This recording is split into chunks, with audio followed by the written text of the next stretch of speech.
The ship moved through space like a small fish swimming toward a whale. It was called the Times Unity Asterisk, and it carried the hopes of every human being alive. Inside, Director Ara Vance stood at the observation window and watched the massive station grow larger and larger. Nexus Prime, the center of galactic civilization. A structure so big that it made Earth's moon look like a pebble. Millions of beings from hundreds of species lived there. They traded, they talked, they made decisions that shaped the lives of trillions across thousands of star systems. And today, humanity would ask to join them. Alara was 52 years old. Her hair had turned gray early from stress and worry. She had spent 30 years working toward this moment, first as a scientist, then as a diplomat, and finally as the director of human interstellar relations. She had learned 12 alien languages. She had studied the histories and customs of every species in the galactic conquered. She knew more about alien cultures than most aliens knew about themselves. None of it would matter if the council said no. "Director, we are approaching the docking port," said Captain Torres from behind her. He was a good man. Steady. Calm. Exactly what she needed right now. "Thank you, Captain," Alara said. She did not turn around. She kept her eyes on the station. Somewhere in that massive structure, 14 of the most powerful beings in the galaxy were waiting for her. They would decide if humanity had a future among the stars, or if humans would remain trapped around their single yellow sun forever. The docking process took 2 hours. Security checks, biological scans, weapon detections. The Concorde was very careful about who they let inside. Alara understood. When you ruled the galaxy, you made enemies. Precautions were necessary. Finally, they let her through. The corridor to the council chamber was 3 kilometers long. Alara walked it alone. That was the rule. No guards, no assistants, no support. Each species that came before the council had to send one representative. Just one. It was a test of courage, they said. A way to see what kind of people you truly were. Alara thought it was just a way to make visitors feel small and afraid. The walls of the corridor were covered with images. Victories of the Concorde. Planets they had conquered. Species they had uplifted, or managed, or contained. The message was clear. We are powerful. You are not. Remember your place. Alara remembered. She also remembered something else. She remembered being a little girl on Earth, looking up at the stars and wondering if anyone was out there. She remembered the joy when first contact happened. She remembered the hope that filled every human heart when they learned they were not alone. She also remembered the disappointment that came after. The Galactic Concorde had found humanity 60 years ago. They had watched from a distance, studied humans like scientists studying insects. They sent observers but not ambassadors. They took samples but offered nothing in return. When humans finally built ships fast enough to reach other stars, the Conquered had simply warned them to stay in their own system. "You are not ready," they had said. Perhaps in 1,000 years. Perhaps never. But humanity had not listened. They had pushed outward anyway. Slowly. Carefully. They had established small colonies on nearby worlds. They had met other species, traded with them, learned from them, and finally, after decades of effort, the Concorde had agreed to hear their petition for membership. This was humanity's chance. Their only chance. The council chamber was round. 14 platforms floated in a circle around a central stage. Each platform held one council member. Each council member represented a species that had ruled the stars for thousands of years. Alara walked to the center stage. She was tiny compared to most of them. The Kethra representative was a massive insect, 3 meters tall with gleaming black armor. The Velthari was a being of pure light, shifting and flowing like a living sun. The Dramath was a reptile with scales of deep purple and eyes that seemed to look through her rather than at her. There were others. The fungal mycelians, who communicated through chemical signals. The crystalline architects, who had built Nexus Prime itself. The ancient archivists, who claimed to remember the birth of the first stars. All of them looked down at Alara. All of them waited. "Speak." "Human," said the Velthari. Its voice was like music and thunder combined. "Tell us why we should allow your kind to join the Concorde." Alara had prepared this speech for 10 years. She had practiced it thousands of times. She had consulted with the greatest minds on Earth to craft every word perfectly. "Honored members of the Council," she began. "Humanity comes before you with humility and hope. We are a young species. We have much to learn. But we have also much to offer. We are creative, determined, and adaptable. We have overcome challenges that would have destroyed lesser beings. We have survived ice ages and plagues and wars and disasters. We have always found a way forward. She paused and looked around the circle. We do not ask for charity. We ask for opportunity. Let us prove ourselves. Let us contribute to the great work of the Concord. Let us stand beside you as partners in building a better galaxy. Silence followed her words. The council members looked at each other. Some seemed thoughtful. Others seemed amused. One or two seemed annoyed, as if she had interrupted something more important. The Kethra spoke first. Its voice was a series of clicks and hisses that her translator turned into words. You say you are adaptable.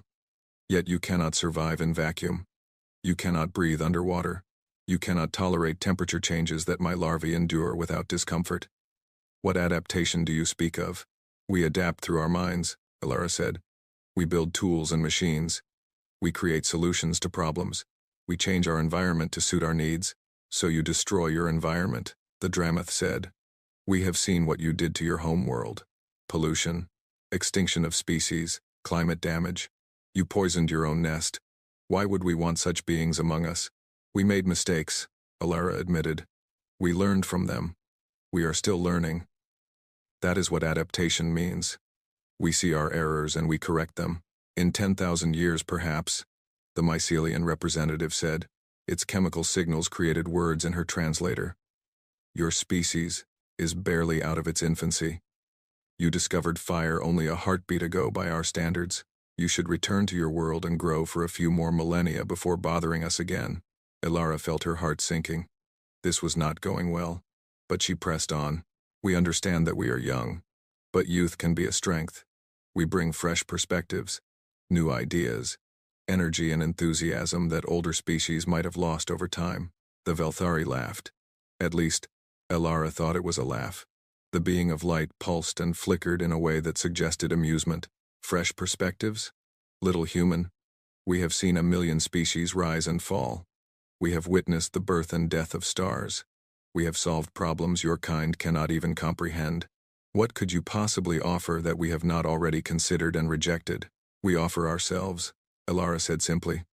Our loyalty, our labor, our dreams. We want to be part of something greater than ourselves. Is that not worth something? More silence. The council members communicated among themselves in ways Alara could not follow. Private channels, perhaps. Mental links. Secret languages. She stood alone on the central stage and waited for her fate to be decided. Finally, the eldest of the archivists spoke. It was a being that looked like a collection of floating geometric shapes, constantly rearranging themselves into new patterns. Its voice was dry and ancient, like wind blowing through dead leaves. We have discussed your petition. We have considered your words. We have reviewed the data collected about your species over the past 60 years. Alara held her breath. The decision of the Council is unanimous. Humanity is denied membership in the Galactic Concord. The words hit Alara like a physical blow. She had prepared herself for this possibility. She had told herself she would accept whatever decision the Council made with grace and dignity. But hearing the actual words was different. It hurt in a way she had not expected. May I ask why? She said. Her voice was steady. She was proud of that, the Velthari answered. You are too young, too aggressive, too unpredictable. Your species shows promise perhaps, but also great danger. You wage war among yourselves constantly. You destroy without thinking. You consume without restraint. These are not the qualities we seek in member species. Additionally, the Kethra added, you lack psionic capability. All Concord species possess some form of mental power. Telepathy, telekinesis, precognition. Your brains are blind and deaf to the mental spectrum. You are, in a very real sense, disabled. Your biology is fragile, the Dramath continued. You require very specific conditions to survive. Temperature, atmosphere, gravity, radiation. The range of environments you can tolerate is embarrassingly narrow. You would be a burden to any fleet or station that accepted you. Your homeworld is insignificant, the mycelian said. A small planet around a small star in a region of space with no strategic value. You control no resources we need. You occupy no territory we want. You are, to be direct, worthless to us. Each word was a knife. Alara stood and accepted them all. She did not argue. She did not beg. There was no point.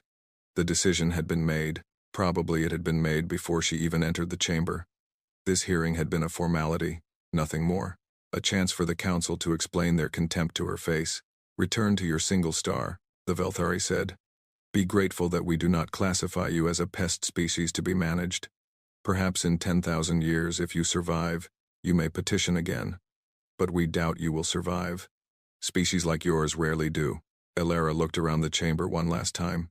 She saw the dismissal in their eyes, the contempt, the absolute certainty that humanity was nothing and would never be anything. She activated the recording device hidden in her clothing. It was illegal to record council proceedings without permission. She did not care. She captured every face, every gesture, every whispered comment her translators picked up.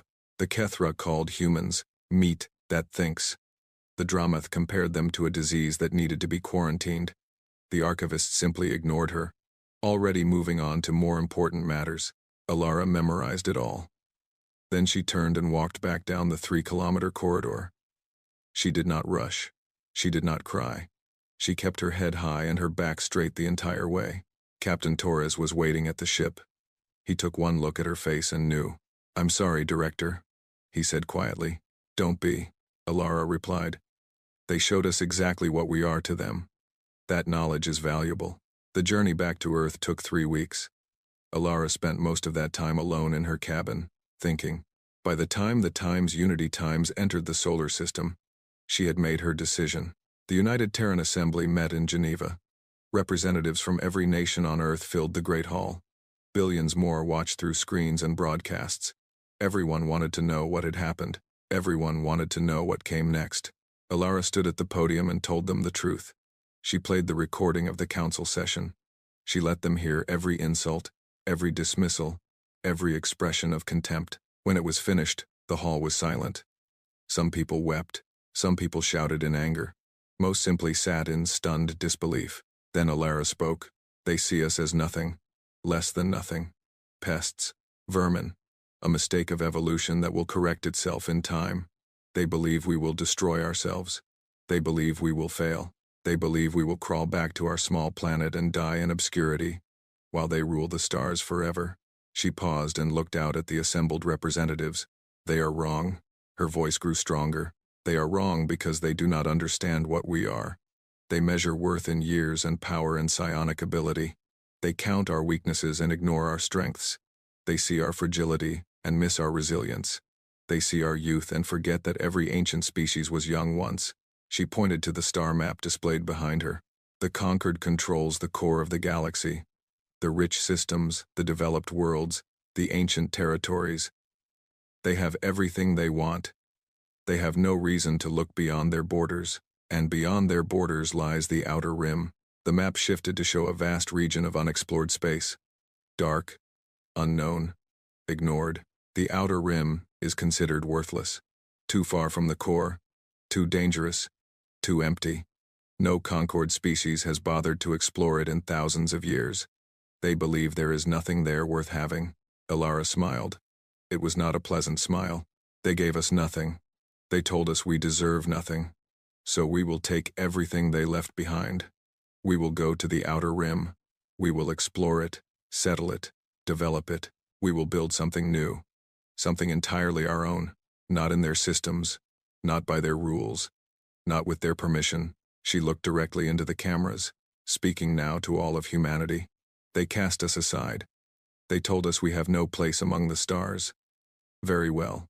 We will make our own place. We will prove them wrong. And one day, when they finally look up from their comfortable thrones and see what we have become, they will understand their mistake." The hall erupted. Some cheered. Some protested. Some demanded war, revenge, immediate action. Others counseled patience, acceptance, waiting for a better time.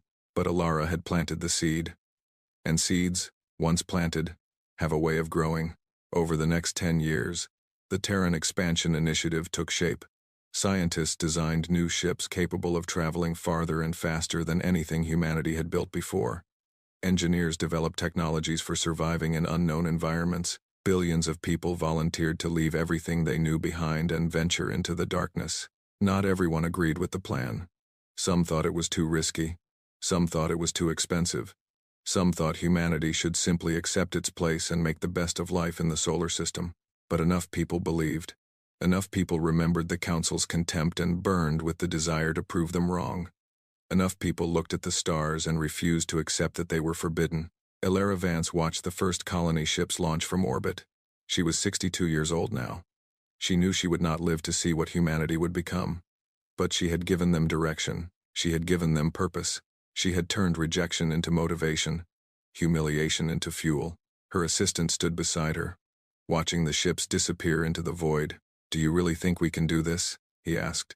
"Build something out there that will make the Council regret their decision?" Alara did not answer immediately. She thought about the Velthari's laughter, the Kethra's contempt, the Archivist's indifference. She thought about all the species that had looked at humanity and seen nothing worth noticing. "I think," she said slowly, "that they have never met anything like us before. They have conquered and absorbed and managed other species for thousands of years. They know how to handle civilizations that fight back or surrender. But they do not know how to handle a species that simply refuses to accept the verdict." She turned away from the window. "We are going into the darkness. We have no map, no guide, no guarantee of success. We might fail, we might die. We might prove them right after all." She smiled again. That same cold smile she had worn in the Council chamber. "But I don't think we will. Because humans do not know how to quit. We do not know how to accept defeat. We do not know how to stay where we are put. Those traits they called weaknesses, aggression, unpredictability, stubbornness, those are our greatest strengths. And one day, the Council will learn that lesson." The colony ships were gone now, swallowed by the infinite dark. But they were not alone. Hundreds more would follow in the years to come. Thousands, millions of people spreading outward into the unknown, carrying with them the dreams and determination of a species that had been told it was worthless. The outer rim was waiting, and humanity was coming. 50 years had passed since the day Ara Vance stood before the Council and was told humanity was worthless. 50 years of building, launching, hoping, and praying. 50 years of ships disappearing into the darkness and messages coming back, sometimes good, sometimes bad, sometimes not at all. Alara was dead now. She had passed away in her sleep at the age of 89, surrounded by family and friends. Her last words had been a question. "Have we found anything yet?" So, the answer, at that moment, had been no. Not really. The early expeditions had found plenty of empty worlds. Rocks and ice and dead planets where nothing lived and nothing grew. Some colonists had settled on these worlds anyway, determined to make something from nothing. Others had pushed deeper into the unknown, searching for something better. But now, finally, they had found it. Captain Marcus Chen stood on the bridge of the Times Endeavor Times and stared at the planet below. It was beautiful. Blue oceans, green continents, white clouds swirling across the surface. It looked almost like Earth, but bigger, healthier, younger. No pollution darkened its skies. No cities scarred its surface. It was untouched and waiting. "Life signs?" Marcus asked his science officer. Lieutenant Sarah Park checked her instruments. Abundant plant life, animal life in the oceans and on land. No signs of intelligent inhabitants. No artificial structures. No electromagnetic signals. If anyone ever lived here, they left a very long time ago. Marcus nodded slowly. This was the 7th star system they had surveyed in the past year. The previous 6 had been disappointing. Dead worlds, gas giants, asteroid fields with nothing useful. But this one was different. This one was perfect. "Send word back to the fleet," he ordered. "Tell them we found it. Kepler, 442b. Habitable. Unclaimed. Ours." The message took weeks to reach Earth. By the time it arrived, Marcus and his crew had already landed and begun their initial survey. What they found changed everything. The planet was not empty after all. Not completely. The ruins were ancient, thousands of years old, maybe millions. Crumbling structures made of materials Marcus did not recognize. Strange symbols carved into walls that had stood longer than human civilization had existed. Machines that no longer worked. Their purpose unknown. Someone had been here before. Someone had built cities and roads and monuments. And then they had vanished, leaving nothing behind, but silence and stone. Who were they? Sarah asked as they walked through the ruins. Where did they go? Marcus shook his head. I don't know. But look at this architecture. Look at these designs. Whoever they were advanced. Much more advanced than us. More advanced than the Concorde. That question hung in the air. Marcus thought about it carefully before answering. Maybe. The Concorde has never mentioned anything like this. They talk about themselves as the first great civilizations, the oldest powers in the galaxy. But these ruins are older than anything they have shown us. Much older. They explored deeper into the ruined city. Most of what they found was broken or decayed beyond understanding.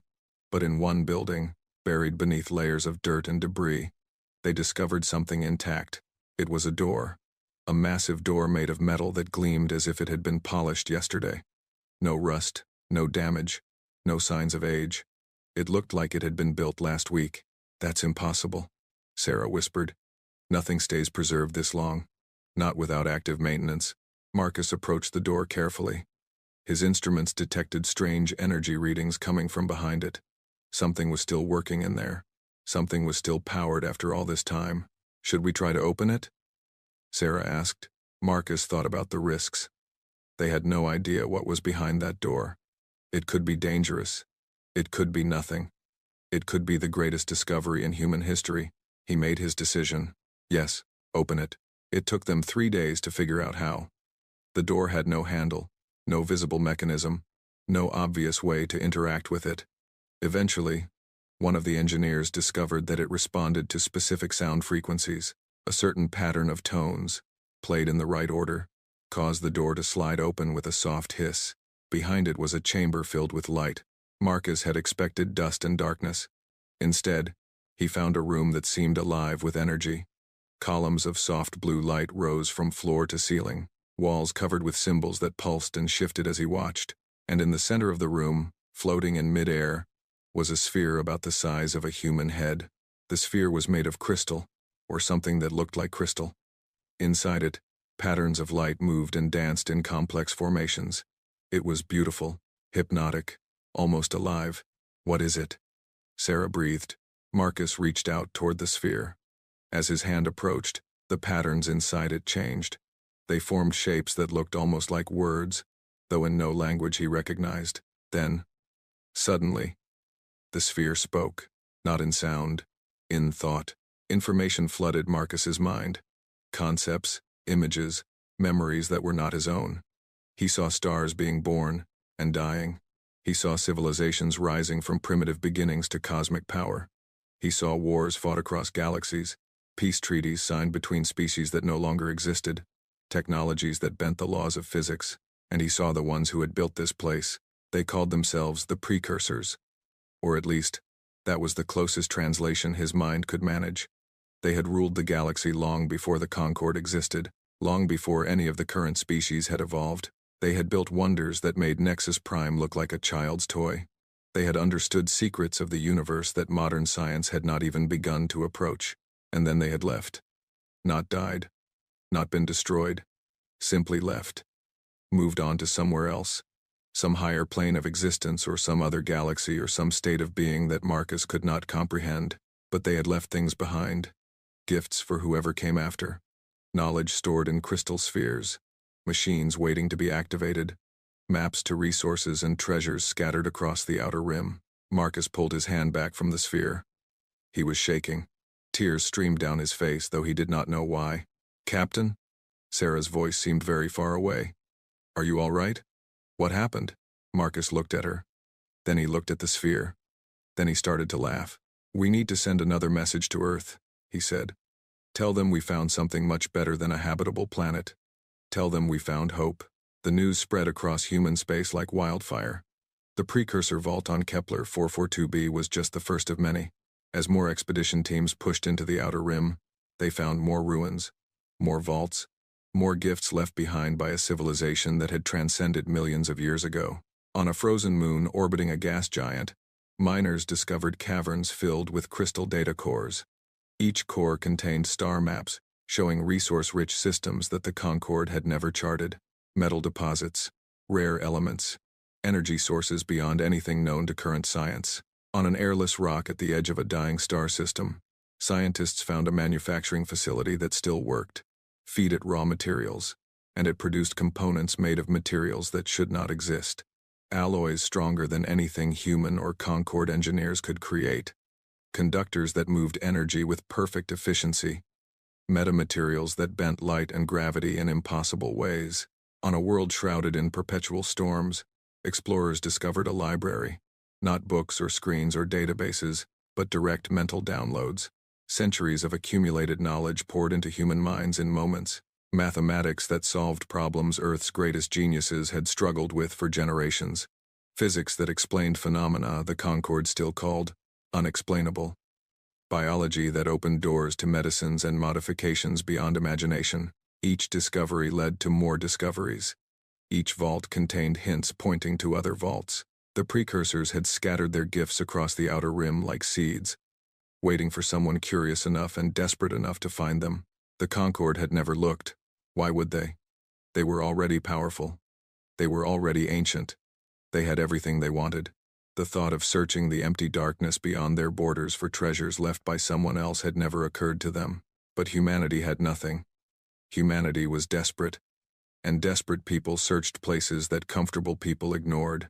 Admiral Yuki Tanaka was one of the first to understand what this meant. She was 60 years old, a veteran of the early expedition fleets.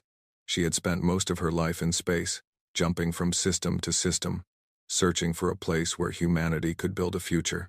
She had seen dozens of colonies rise, a few colonies fall, and countless acts of courage and sacrifice along the way. Now she stood on the bridge of her flagship, the Times Horizon Asterisk, and looked out at Bastion Station.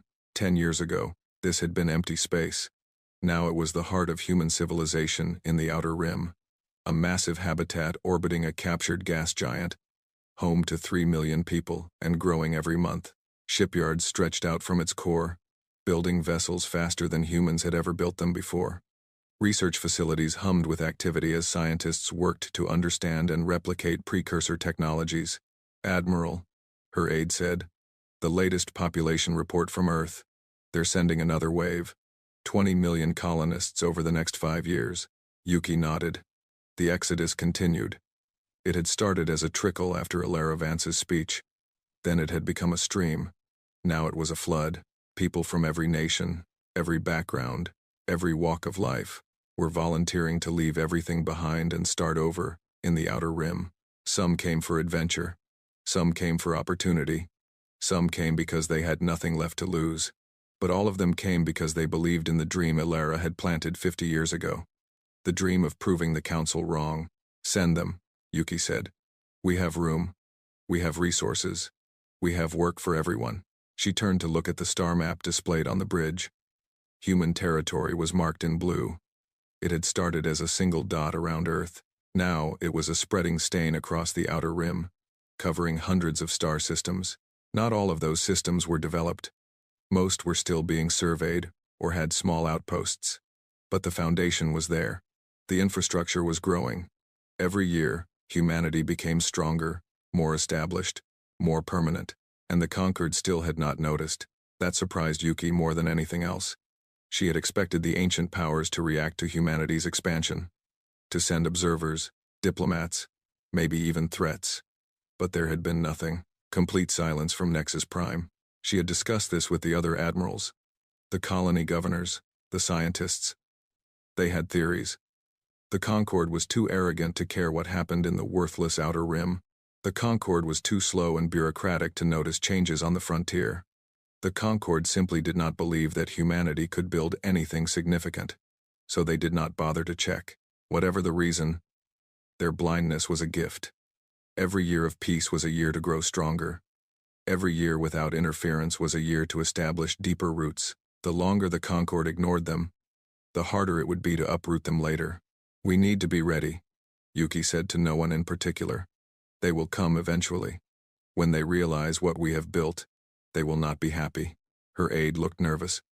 "Do you think they will attack?" Yuki considered the question carefully. "I think they will do what powerful beings always do when they feel threatened. They will try to control us, to limit us, to put us back in our place." Whether that means war or something else, I cannot say. But we must be ready for anything. She issued orders. The shipyards increased production. The research facilities prioritized military applications. Defense stations were constructed around key systems. A formal military structure was established, with training programs, command hierarchies, and contingency plans. They called it the Outer Guard.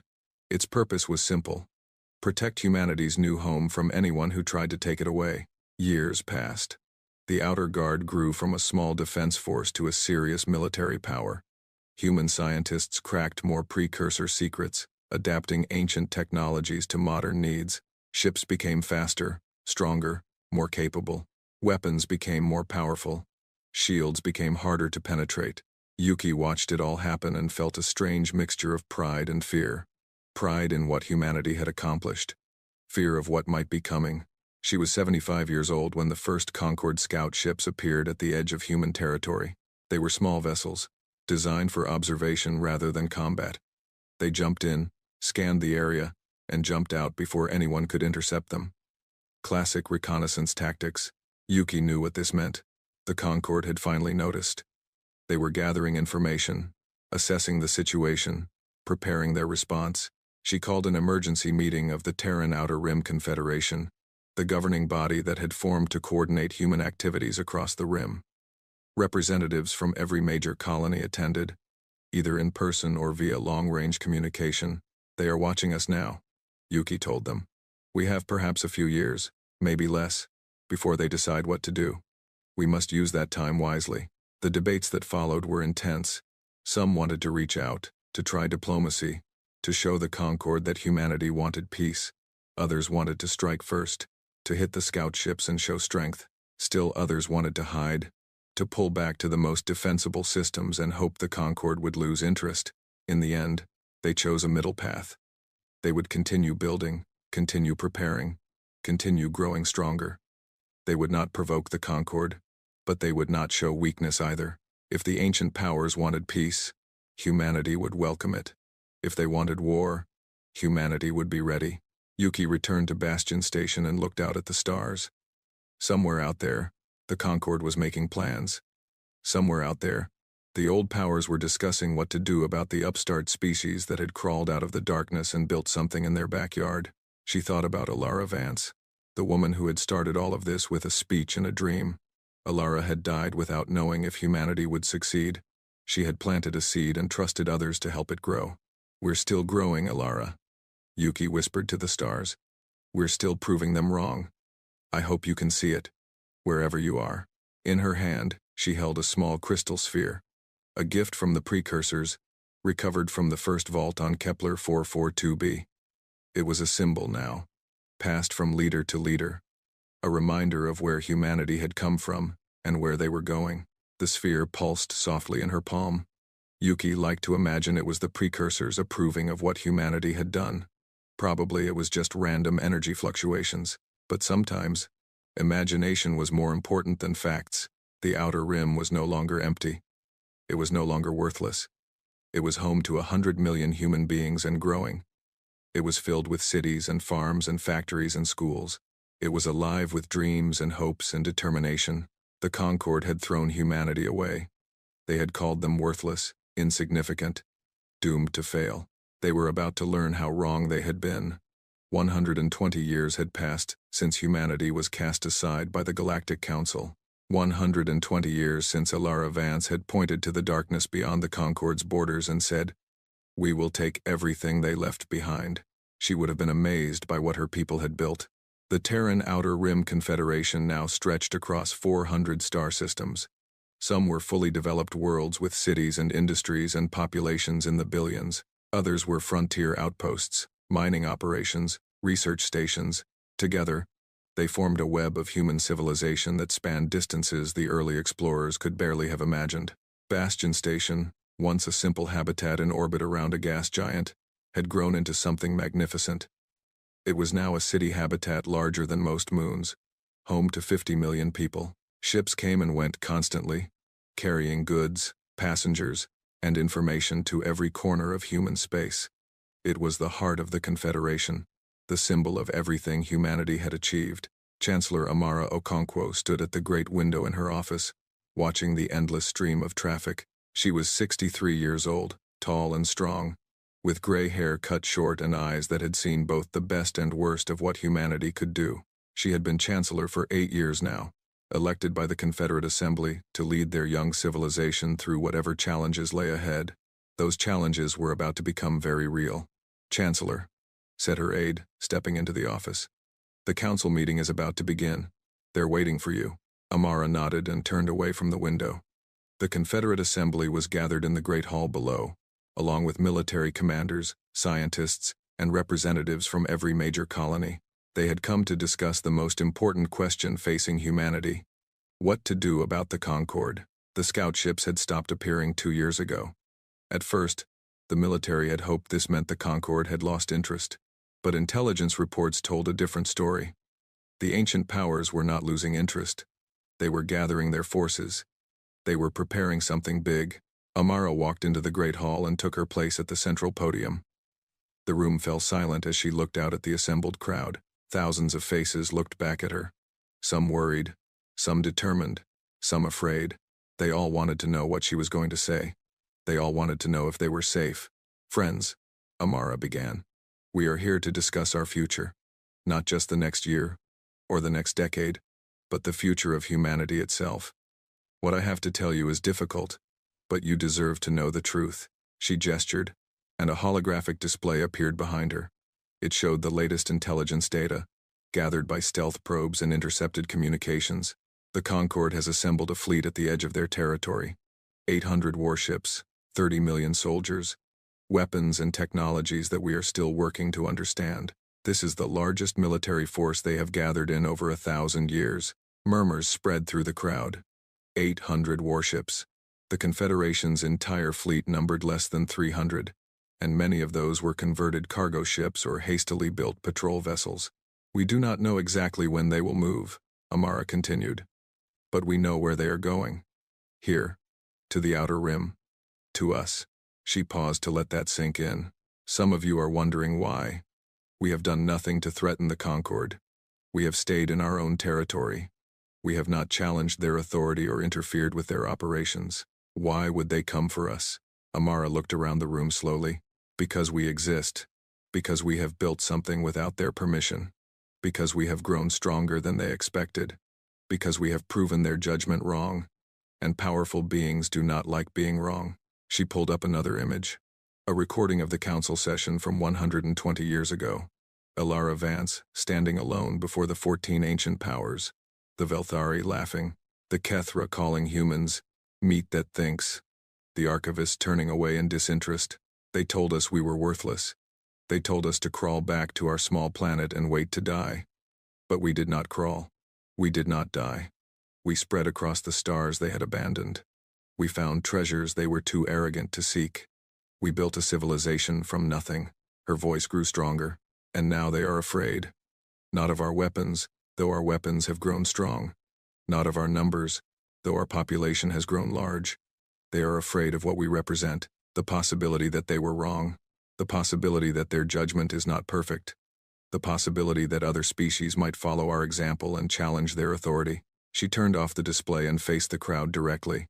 "They are coming to crush us, to destroy everything we have built, to prove to themselves and to the galaxy that their original verdict was correct, that humanity really is worthless, that we really should have crawled back to Earth and died." Silence filled the hall. No one moved. No one spoke. Then Fleet Admiral Dmitry Volkov stood up from his seat in the front row. He was 70 years old. Born on a colony ship during the Great Exodus, his entire life had been shaped by humanity's struggle to survive in the Outer Rim. He had risen through the military ranks on talent and determination, becoming the commander of the Outer Guard 15 years ago. "Chancellor," he said, his voice carrying through the hall. "What are your orders?" Amara smiled slightly. She had known Dmitry for 20 years. He was not a complicated man. He saw problems and he wanted to solve them. If the Concorde was coming, he wanted to fight. That was his nature. "Admiral Volkov," she said, "the floor is yours. Tell us what we face." Dmitry walked to the podium and activated his own displays. Technical data, ship specifications, tactical analyses. He went through them methodically, explaining the Concorde's strengths and weaknesses, their likely strategies, their probable targets. Their fleet is larger than ours, he admitted. Their individual ships are, in most cases, more powerful than ours.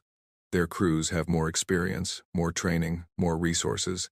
On paper, they should destroy us easily. He paused and let the silence stretch. But we have advantages they do not expect. First, we have precursor technology. Our ships may be smaller, but our weapons are now at least equal to theirs, and in some cases, superior. Our shields use principles they do not understand. Our engines can do things their engineers believe are impossible. He pulled up more data. Second, we know this territory. The Outer Rim is our home. We know every system, every asteroid field, every navigational hazard. They will be fighting in unfamiliar space while we fight in our own backyard. Third, and most important, we have something they lost long ago. Desperation, hunger, the will to survive at any cost. They are coming here expecting a quick victory over inferior beings. They expect us to break and run. They expect us to surrender when we see their power. His eyes swept across the crowd. We will not break. We will not run. We will not surrender. We will show them what happens when you underestimate humanity. The crowd erupted in cheers. Dmitri let them express their feelings for a moment before raising his hand for silence. But we must be realistic. Courage alone will not win this war. We need every ship, every weapon, every able body we can muster. We need civilians willing to support the war effort, to work in factories and shipyards, to maintain supply lines and provide resources. We need scientists to continue unlocking precursor secrets. We need everyone to do their part. He looked at Amara. Chancellor, I believe we can win this war, but it will be the hardest thing humanity has ever done. We will lose ships. We will lose people. We will lose colonies. Before this is over, some of the faces in this room will be gone forever. That is the price of survival. Amara nodded slowly. She had known this was coming. She had hoped it would not, but she had known. Admiral Volkov speaks the truth, she said. This will be difficult. Perhaps the most difficult thing our species has ever faced. But we have faced difficult things before. Ice ages, plagues, wars, disasters. We have survived everything the universe has thrown at us for hundreds of thousands of years. We will survive this too. She raised her voice so that everyone could hear. I am not going to promise you victory. No one can promise that. But I will promise you this. We will fight. We will resist. We will make them pay for every system they try to take, every station they try to destroy, every life they try to end. And whether we win or lose, history will remember that when the ancient powers came to crush us, humanity did not bow. Humanity stood tall. Humanity fought back. The vote that followed was unanimous. The Confederation would resist. The Outer Guard would defend their territory. Every resource would be devoted to the war effort. As the meeting ended and people began to file out, Amara found herself standing alone with Dmitri. Do you really believe we can win? She asked quietly. Dmitri was silent for a long moment. I believe we have a chance, he finally said. A small chance, perhaps, but better than the chance the Council gave us when they threw us out. Better than the chance we had when we first came to the Outer Rim with nothing but old ships and desperate hopes. He looked at her with those hard, determined eyes. And honestly, Chancellor, it doesn't matter if I believe. The Concorde is coming whether we believe or not. We can either fight, or we can die on our knees. I would rather die fighting. Amara nodded. So would I. The weeks that followed were a blur of activity. Shipyards worked around the clock. Factories produced weapons and supplies at maximum capacity. Civilian volunteers trained for military duty. Scientists pushed their research to the limits, trying to unlock any advantage that might help in the coming battle. And in secret, the Prometheus project moved forward. Amara knew about it, of course. As Chancellor, she had access to all classified information. The Prometheus project was the most classified of all. It was humanity's last resort. Their final card. The weapon they hoped they would never have to use. Precursor technology had given humanity many gifts. Better engines, stronger shields, more powerful weapons. But one discovery had been kept hidden from everyone except a handful of scientists and military commanders. A method of generating localized space-time distortions, miniature black holes. controlled and directed, capable of crushing anything within their range. The physics involved were terrifying. The potential for disaster was enormous.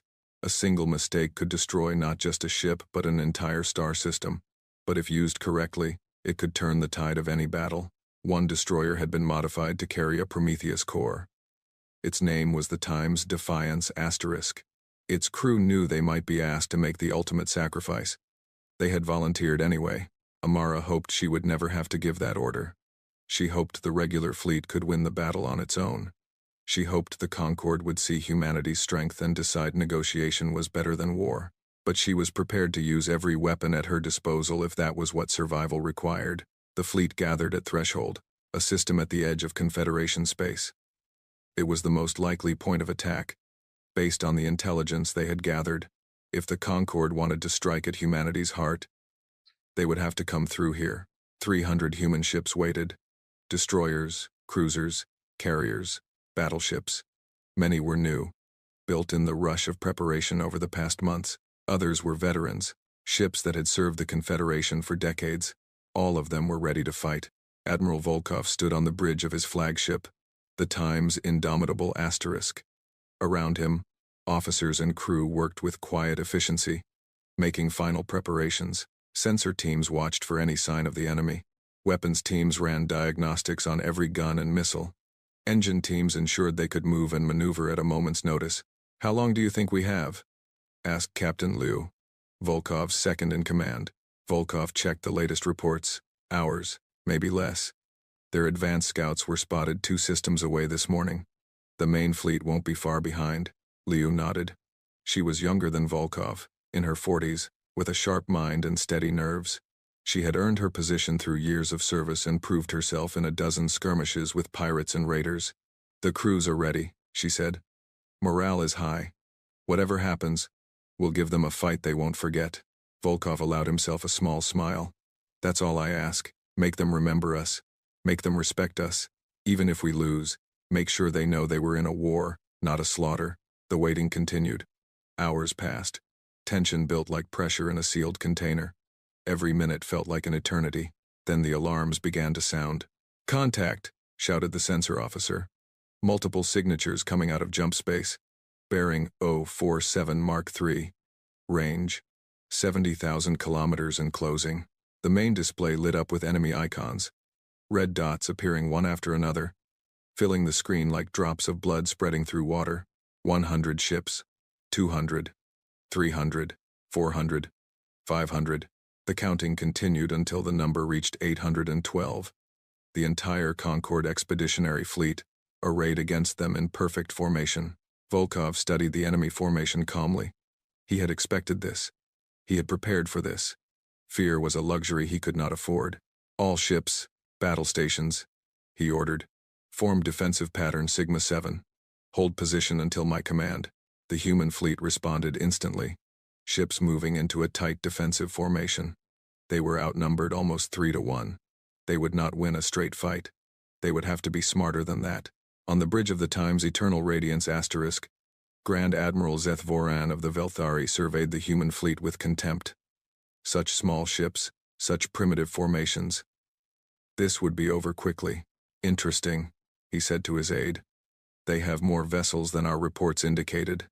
They have been busy." "Yes, Grand Admiral. But their technology is still inferior.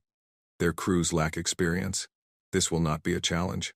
Zeth Voran was a being of pure light, ancient even by Velthari standards. He had commanded fleets before humanity's ancestors had discovered fire. He had conquered species that history had forgotten. He expected this to be another simple victory in a long career of simple victories. "Still," he said thoughtfully, "I am curious. They were told to stay in their single system. They were told they had no place among the stars. Yet here they are, defying us. It takes a certain kind of arrogance to challenge the Council, or stupidity," his aide suggested. "Perhaps, we shall see." He gave the order to advance. Across the void, 2 forces moved toward each other. 800 against 300. Ancient power against young defiance. The fate of humanity would be decided in the hours to come. Admiral Volkov watched the enemy approach and felt something he had not expected. Not fear. Not despair. Anticipation. All ships, he said, his voice calm and clear. This is Admiral Volkov. You know why we're here. You know what we're fighting for. Our homes, our families, our right to exist. The Concorde thinks we're nothing. They think we'll break and run at the first shot. They think this will be easy. He paused. Let's prove them wrong. The first shots were fired at exactly 14:37 Confederation Standard Time. History would remember that moment forever. Grand Admiral Zeth Varan had ordered his fleet to advance in a broad formation, expecting the humans to either retreat or be overwhelmed quickly. His ships moved with the confidence of predators approaching prey, energy weapons charged, shields powered up. 800 vessels spread across the void like a net closing around a small fish. Admiral Volkov watched them come. He had studied the Concorde's tactics. He knew their patterns, their preferences, their weaknesses. They liked to overwhelm enemies with superior numbers. They liked to crush resistance quickly and move on. They were not used to prey that fought back. All ships, execute maneuver Alpha 3, he ordered. Let them think we're retreating. The human fleet began to fall back, moving toward the asteroid field behind them. The Concorde fleet accelerated to pursue. Just as Volkov had predicted, they're taking the bait, Captain Liu observed. Their formation is spreading as they try to cut off our retreat. Volkov nodded. The Concorde had thousands of years of victory behind them. They had never learned to be cautious. They had never needed to. Wait for it, he said. Wait until they're fully committed. The Concorde ships pushed into the asteroid field, following the retreating humans. Their sensors were good, but the dense rock formations scattered their readings, made it harder to track individual ships, exactly as planned. Now, Volkov said, execute Omega Protocol. All ships, attack. The human fleet stopped retreating and turned to fight. But they did not attack head-on.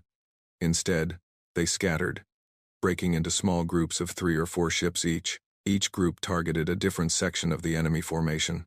On the Time's Eternal Radiance asterisk, Zeth Varan watched the human ships disappear from his tactical display as they dove into the asteroid field. What are they doing? He demanded. They can't hide from us. Find them. His sensor operators worked frantically, trying to track the fast-moving human vessels. But the asteroids provided cover, and the humans were using every advantage they could find. The first attack came from nowhere. Commodore Jin Reyes commanded the Times Constellation Times battle group, 4 ships working together in perfect coordination. They emerged from behind a massive asteroid and opened fire on a Velthari cruiser before it could react. But their weapons did not have the expected effect. The Velthari shields absorbed the energy blasts, glowing brightly but remaining intact. Switch to kinetic, Reyes ordered immediately. Alpha pattern. The Concorde had developed their shields over thousands of years.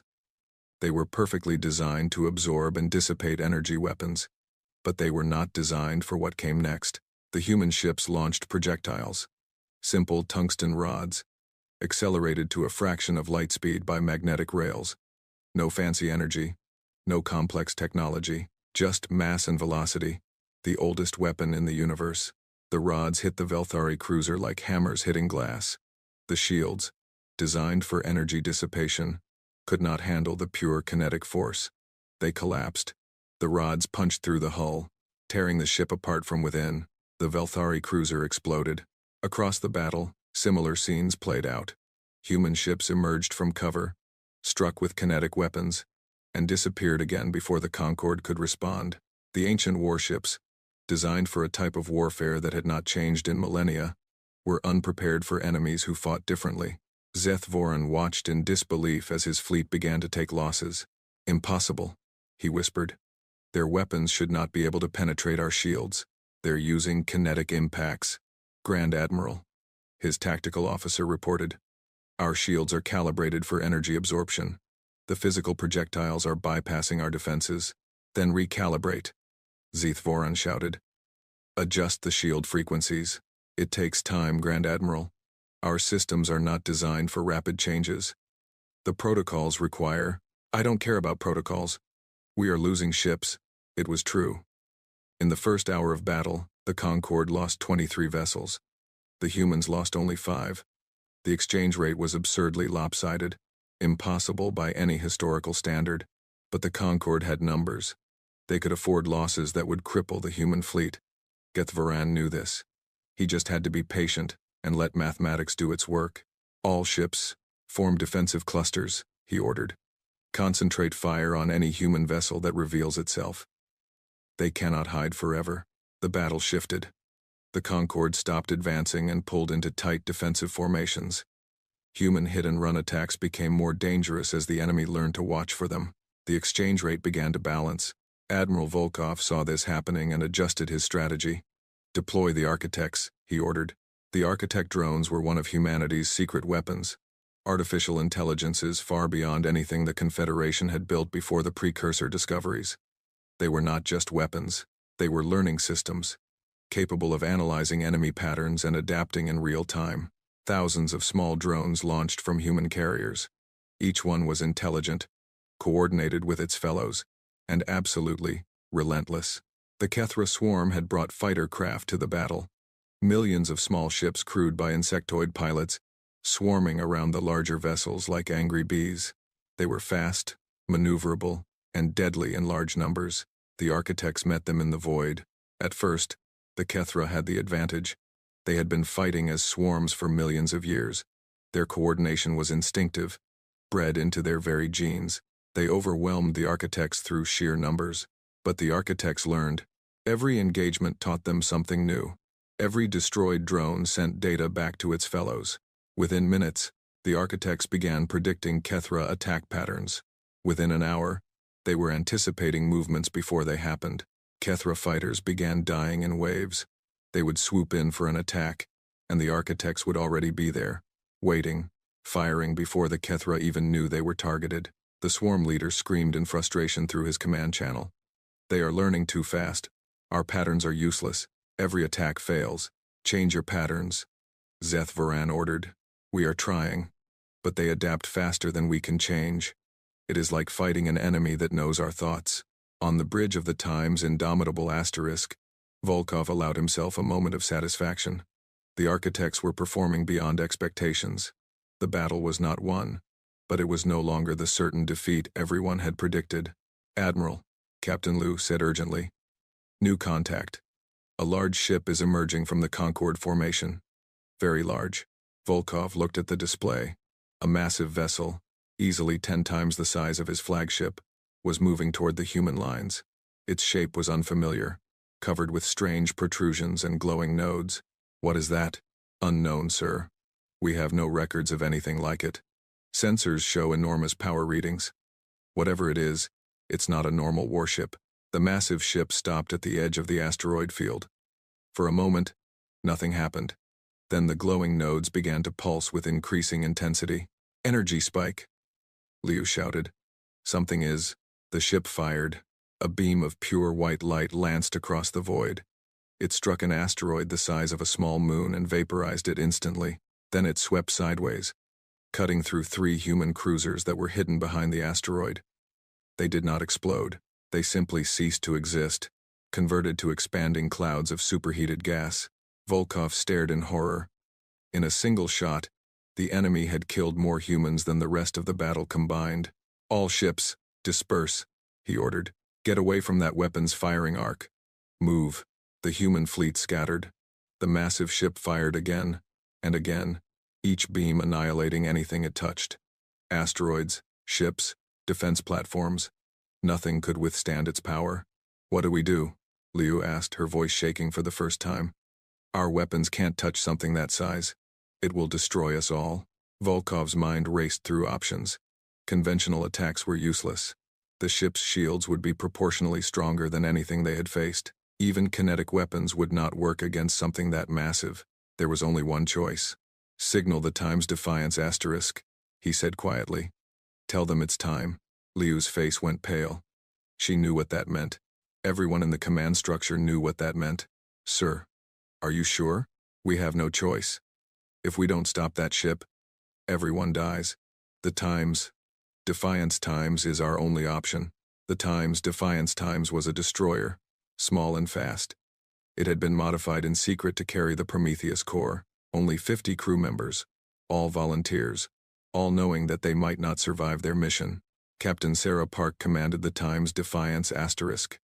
She was the same Sarah Park who had served with Marcus Chen on the Times Endeavour Times so many years ago, when humanity first discovered the precursor vaults. She was older now, gray-haired and worn, but still sharp and determined. When the signal came, she did not hesitate.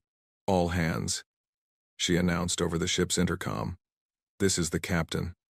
We have received orders to activate the Prometheus protocol. You all know what this means. We knew this day might come when we volunteered. Now it has." She paused, looking at the faces of her crew. Many were young. Some were barely out of training. All of them looked afraid, but none of them looked away. "I will not give pretty speeches about glory or sacrifice. What we are about to do is simple. We are going to save our people, our families, our future. That is worth everything we have to give." She turned to her helm officer. "Take us in. Maximum speed. Straight at the target." The Defiance Times shot forward, engines pushed beyond their design limits. The massive Concorde ship saw it coming and fired its terrible beam. But the Defiance Times was small and fast, jinking and weaving through the void like a leaf in a hurricane. Other Concorde ships tried to intercept, but the architects swarmed them, buying precious seconds. Human cruisers charged in suicide runs, drawing fire away from the destroyer. Everyone understood what was happening.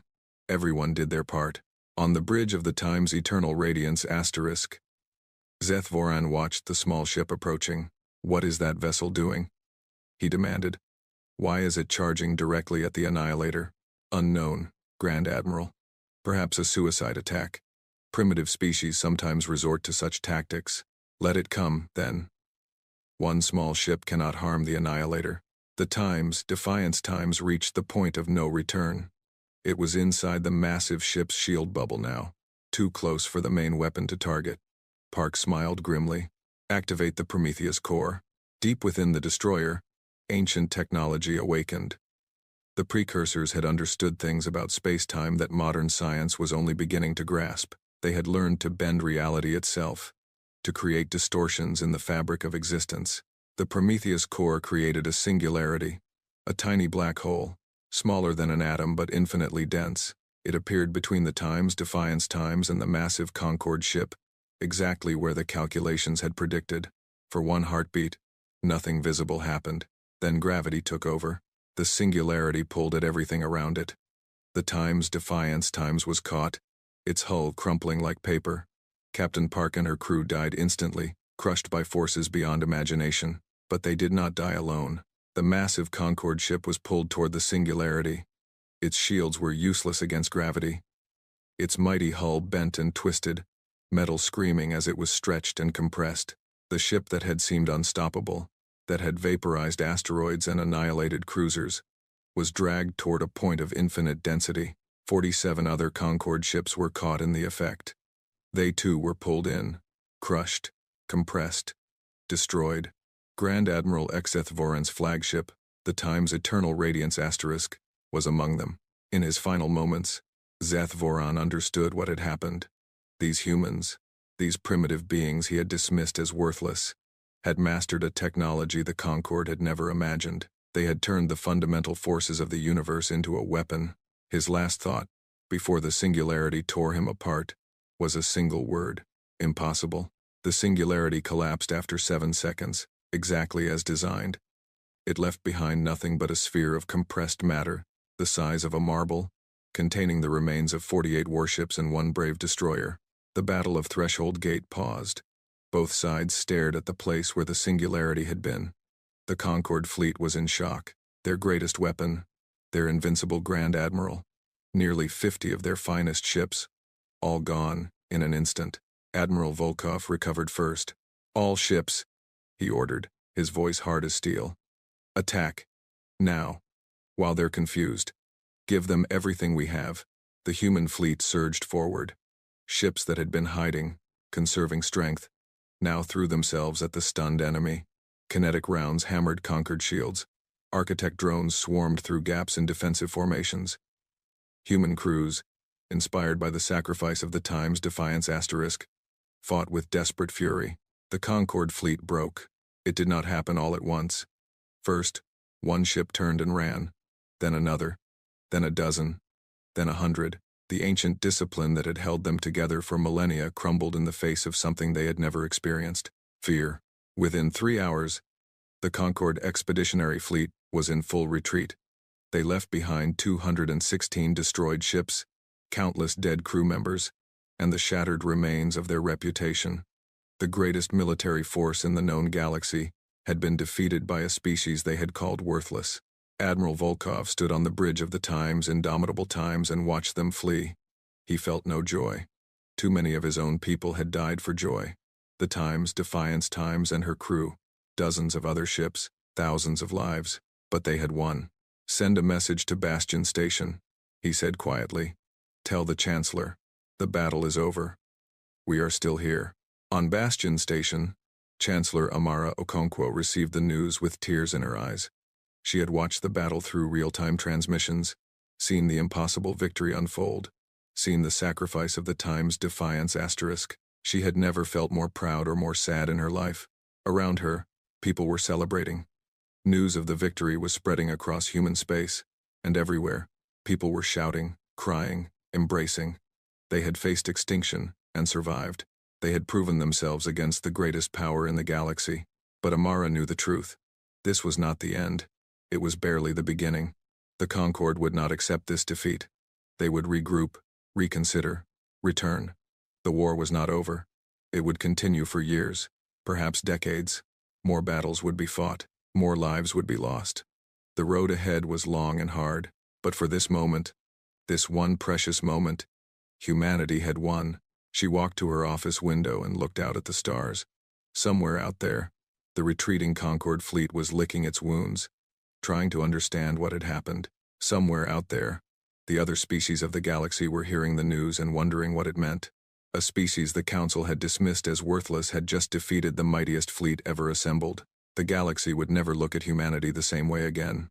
Amara reached into her pocket and pulled out a small crystal sphere, the same one Admiral Tanaka had carried, passed down from leader to leader. A gift from the precursors, a symbol of how far humanity had come. "We did it, Alara," she whispered to the ghost of the woman who had started it all. "We proved them wrong. We showed them what we are." The sphere pulsed softly in her hand, its patterns shifting and flowing like thoughts in crystal form. Whatever came next, humanity would face it together. They had earned their place among the stars, and no one would ever take it away. The galaxy held its breath for 3 months after the Battle of Threshold Gate. News of the Concorde's defeat spread like fire through dry grass. Every species, every world, every sentient being learned what had happened. The humans, those primitive creatures the Council had dismissed as worthless, had crushed the mightiest fleet ever assembled. Grand Admiral Zeth Voran, the legendary Velthari commander who had never known defeat, was dead. 200 warships were destroyed. The rest had fled in terror.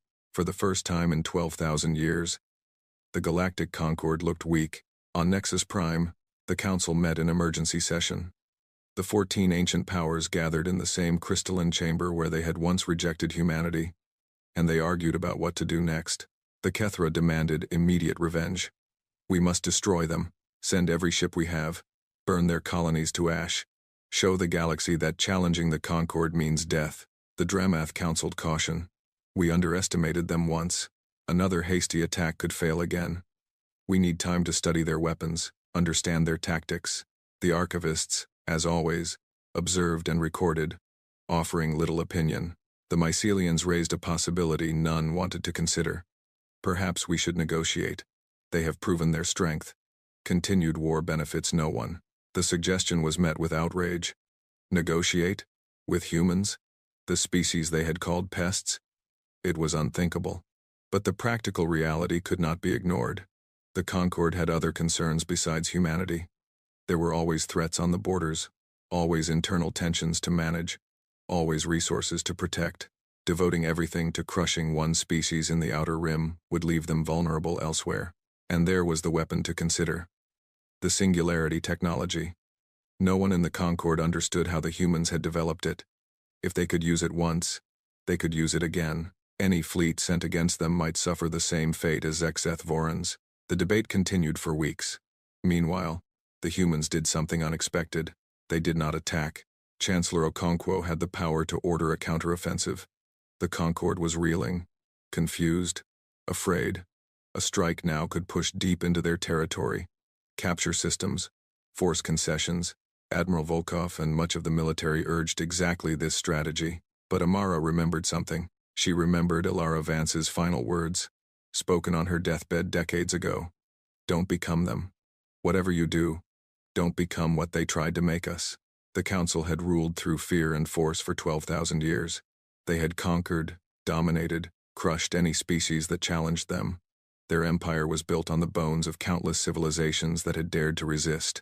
Humanity could follow the same path. They could use their victory to launch a war of conquest.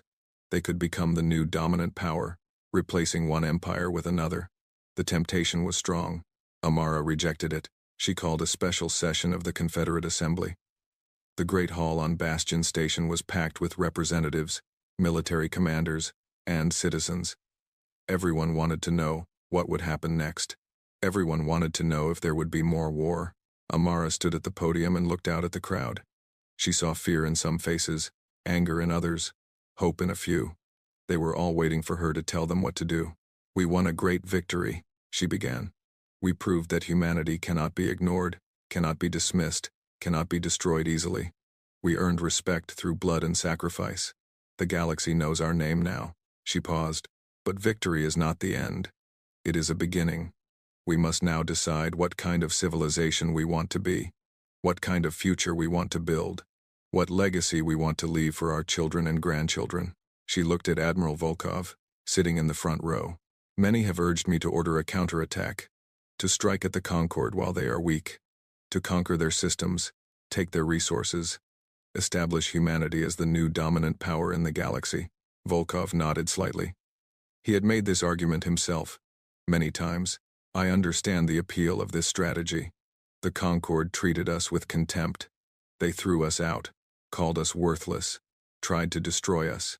They deserve to suffer for what they did. Revenge would be satisfying." Amara shook her head. "But revenge is not justice. Conquest is not strength. Becoming the thing we fought against is not victory. It is the worst kind of defeat." Murmurs spread through the crowd. Some nodded in agreement. Others looked angry or confused. "I did not fight this war to replace one empire with another. I did not watch my friends die so that humanity could rule the galaxy through fear. We are better than that. We must be better than that." She raised her voice. "Ara Vance started us on this path 120 years ago. She turned rejection into motivation, humiliation into fuel.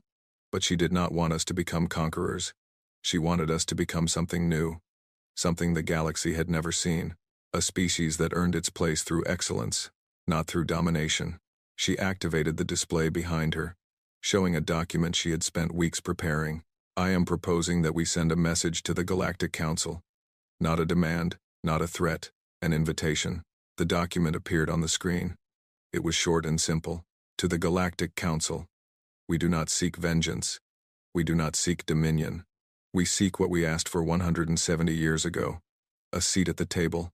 Not as supplicants, as equals. The outer rim is ours. We will defend it unto extinction, but we have no desire for your worlds. Come, let us speak as civilizations should, not as masters and servants, but as neighbors in an infinite cosmos." The hall erupted in chaos. People shouted, argued, debated. Some thought the proposal was wise and generous. Others thought it was weak and foolish. The argument continued for hours. In the end, they voted. It was close, closer than Amara had hoped. But the proposal passed. The message would be sent. 3 days later, a small diplomatic ship left Bastion Station carrying humanity's offer of peace. On Nexus Prime, the Council received the message with a mixture of confusion and suspicion. They had expected demands, threats, ultimatums. Instead, they received an invitation to negotiate. It was so unexpected that some suspected a trick. Perhaps the humans were buying time to prepare another attack. Perhaps they were secretly planning something terrible. No species the Concorde had defeated had ever responded with an offer of peace. But some on the Council saw an opportunity. The war had been expensive. More fighting would be even more expensive. If the humans were willing to negotiate, perhaps a settlement could be reached that served everyone's interests. The debate continued for months. Meanwhile, the military situation remained frozen. Neither side attacked. Both sides watched and waited. Finally, the council sent their reply. They agreed to negotiations. A meeting would be held at a neutral location, a space station in the disputed territory between human and Concord space. Representatives from both sides would attend. The Threshold Conference, as it came to be known, lasted for 6 months. Negotiators argued over every point, every word, every detail. There were moments when talks nearly collapsed, when old grievances threatened to destroy any chance of agreement. Chancellor Okonkwo led the human delegation herself.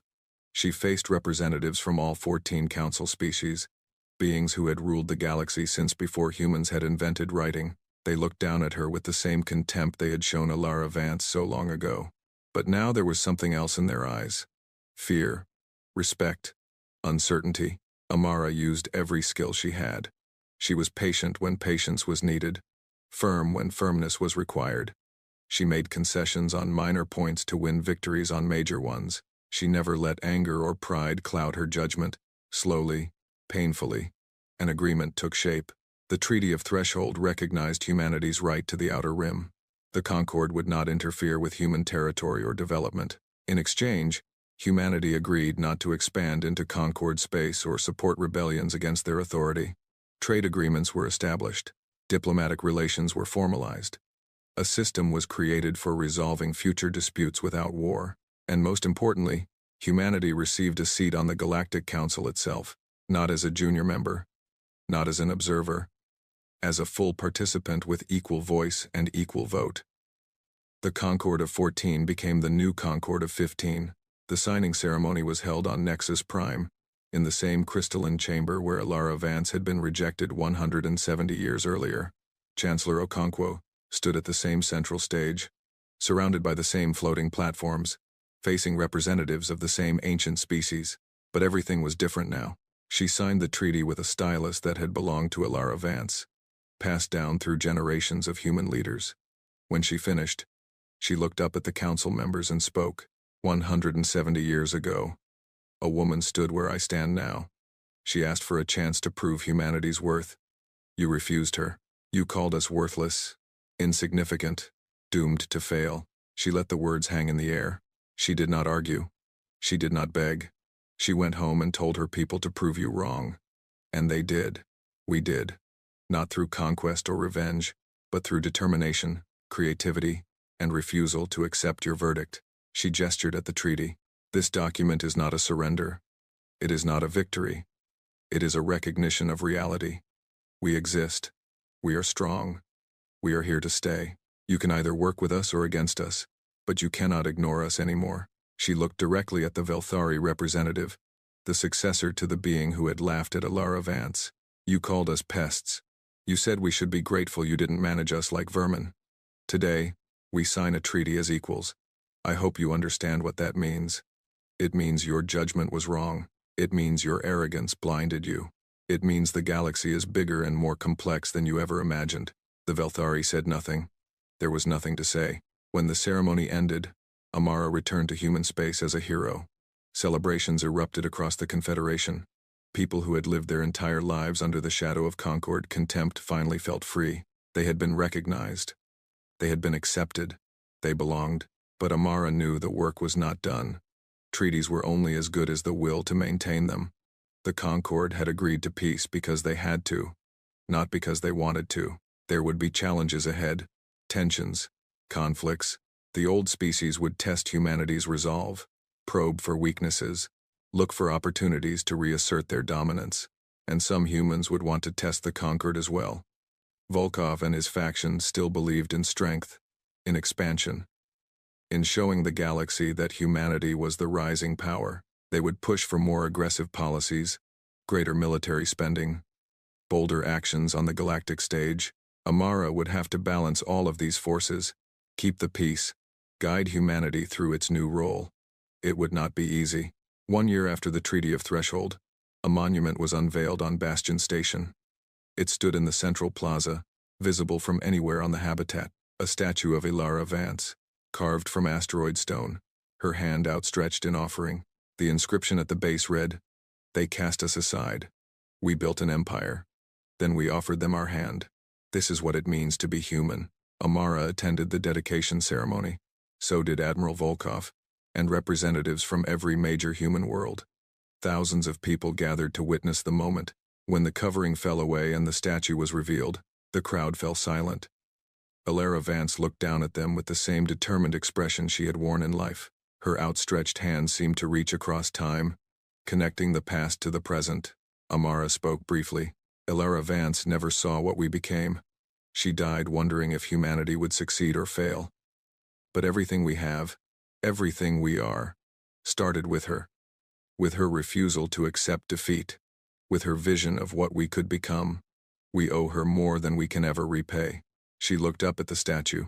But I think the best way to honor her memory is not through statues or ceremonies. It is through our choices. Every day, every moment, we decide what kind of species we will be. Do we choose fear or courage? Revenge or mercy? Domination or cooperation? Those choices define us more than any military victory or diplomatic treaty. She turned to face the crowd. We have power now. Real power. The kind of power the Concord has held for thousands of years. What we do with that power will determine our legacy. Will we be remembered as conquerors who replaced one empire with another? Or will we be remembered as something new? Something better? A species that earned its place through excellence and then used its strength to lift others up? She smiled. I know what Ilara would have chosen, and I know what we should choose. Not because it is easy, but because it is right. Because we are better than our pain. Because mercy is not weakness. Because true strength is measured not by what you take, but by what you give. After the ceremony, Amara found herself alone with Admiral Volkov.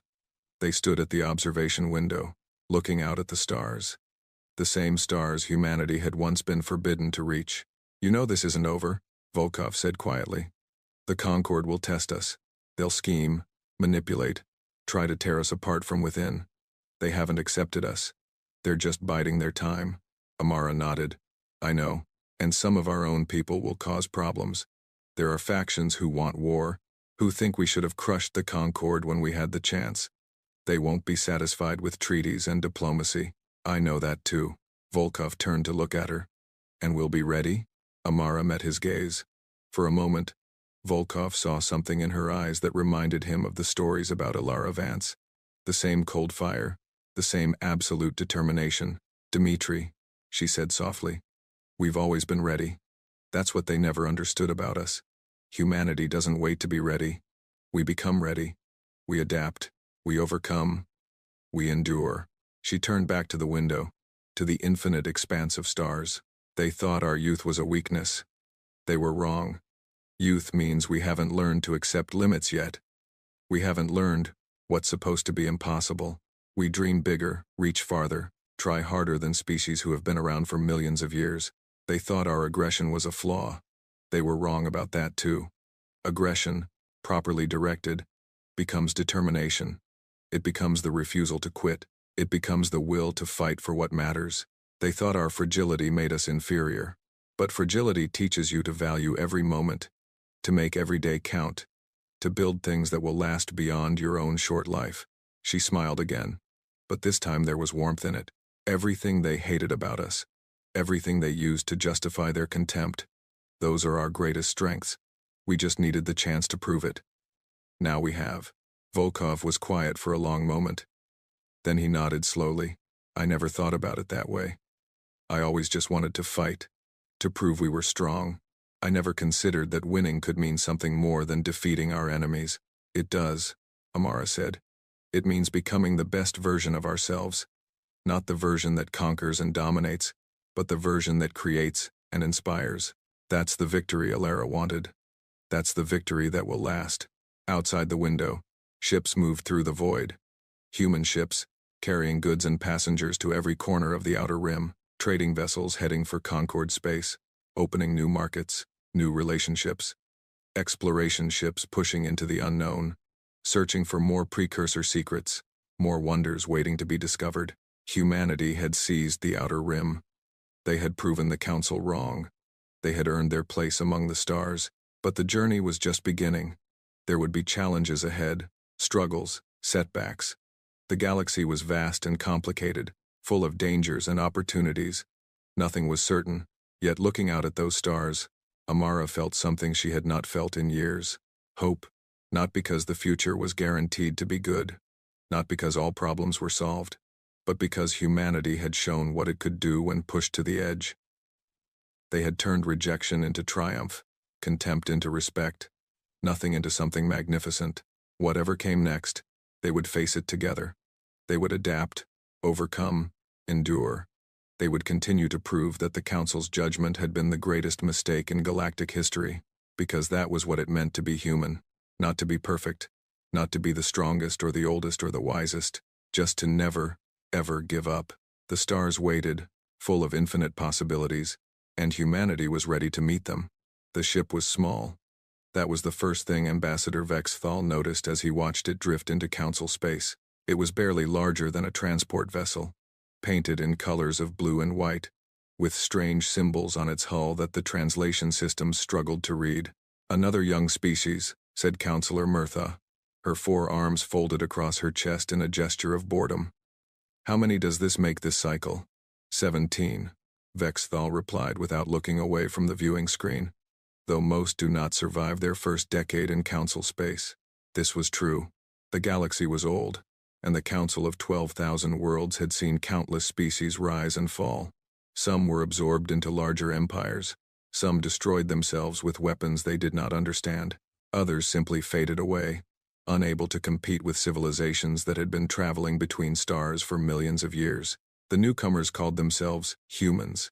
They came from a small yellow star in an unremarkable arm of the galaxy. Their world was called Earth, a name that meant nothing to anyone in the Council. They had been traveling through space for only 500 years, which was barely a heartbeat in galactic terms. Vexthal felt a mild curiosity, nothing more. He had served as ambassador for the Aelori Dominion for 300 years. He had seen species come and go like waves on a shore. These humans would be no different. The small ship requested permission to dock at the Grand Station, the massive structure that served as the Council's seat of power. Permission was granted almost immediately. The Council was always eager to meet new species. New species meant new resources, new technologies to study, and new populations to bring under Council influence. Vexthal made his way to the docking bay along with several dozen other ambassadors and officials. It was customary to greet new species with a show of diversity. The Council wanted newcomers to see how many different forms of life could work together in peace. It was impressive. It was also meant to be intimidating. The docking bay was enormous, large enough to hold 1,000 ships. Today, it held only the small human vessel, which looked even tinier against the vast metal walls. A ramp descended from the ship's side, and Vexthal leaned forward slightly, curious to see what these creatures looked like. The first human stepped out, and Vexthal felt a small wave of disappointment. They were so ordinary. 2 arms, 2 legs, a single head with 2 eyes. They walked upright on flat feet. Their skin was a brownish color, smooth and soft-looking. They wore simple clothing in dark colors.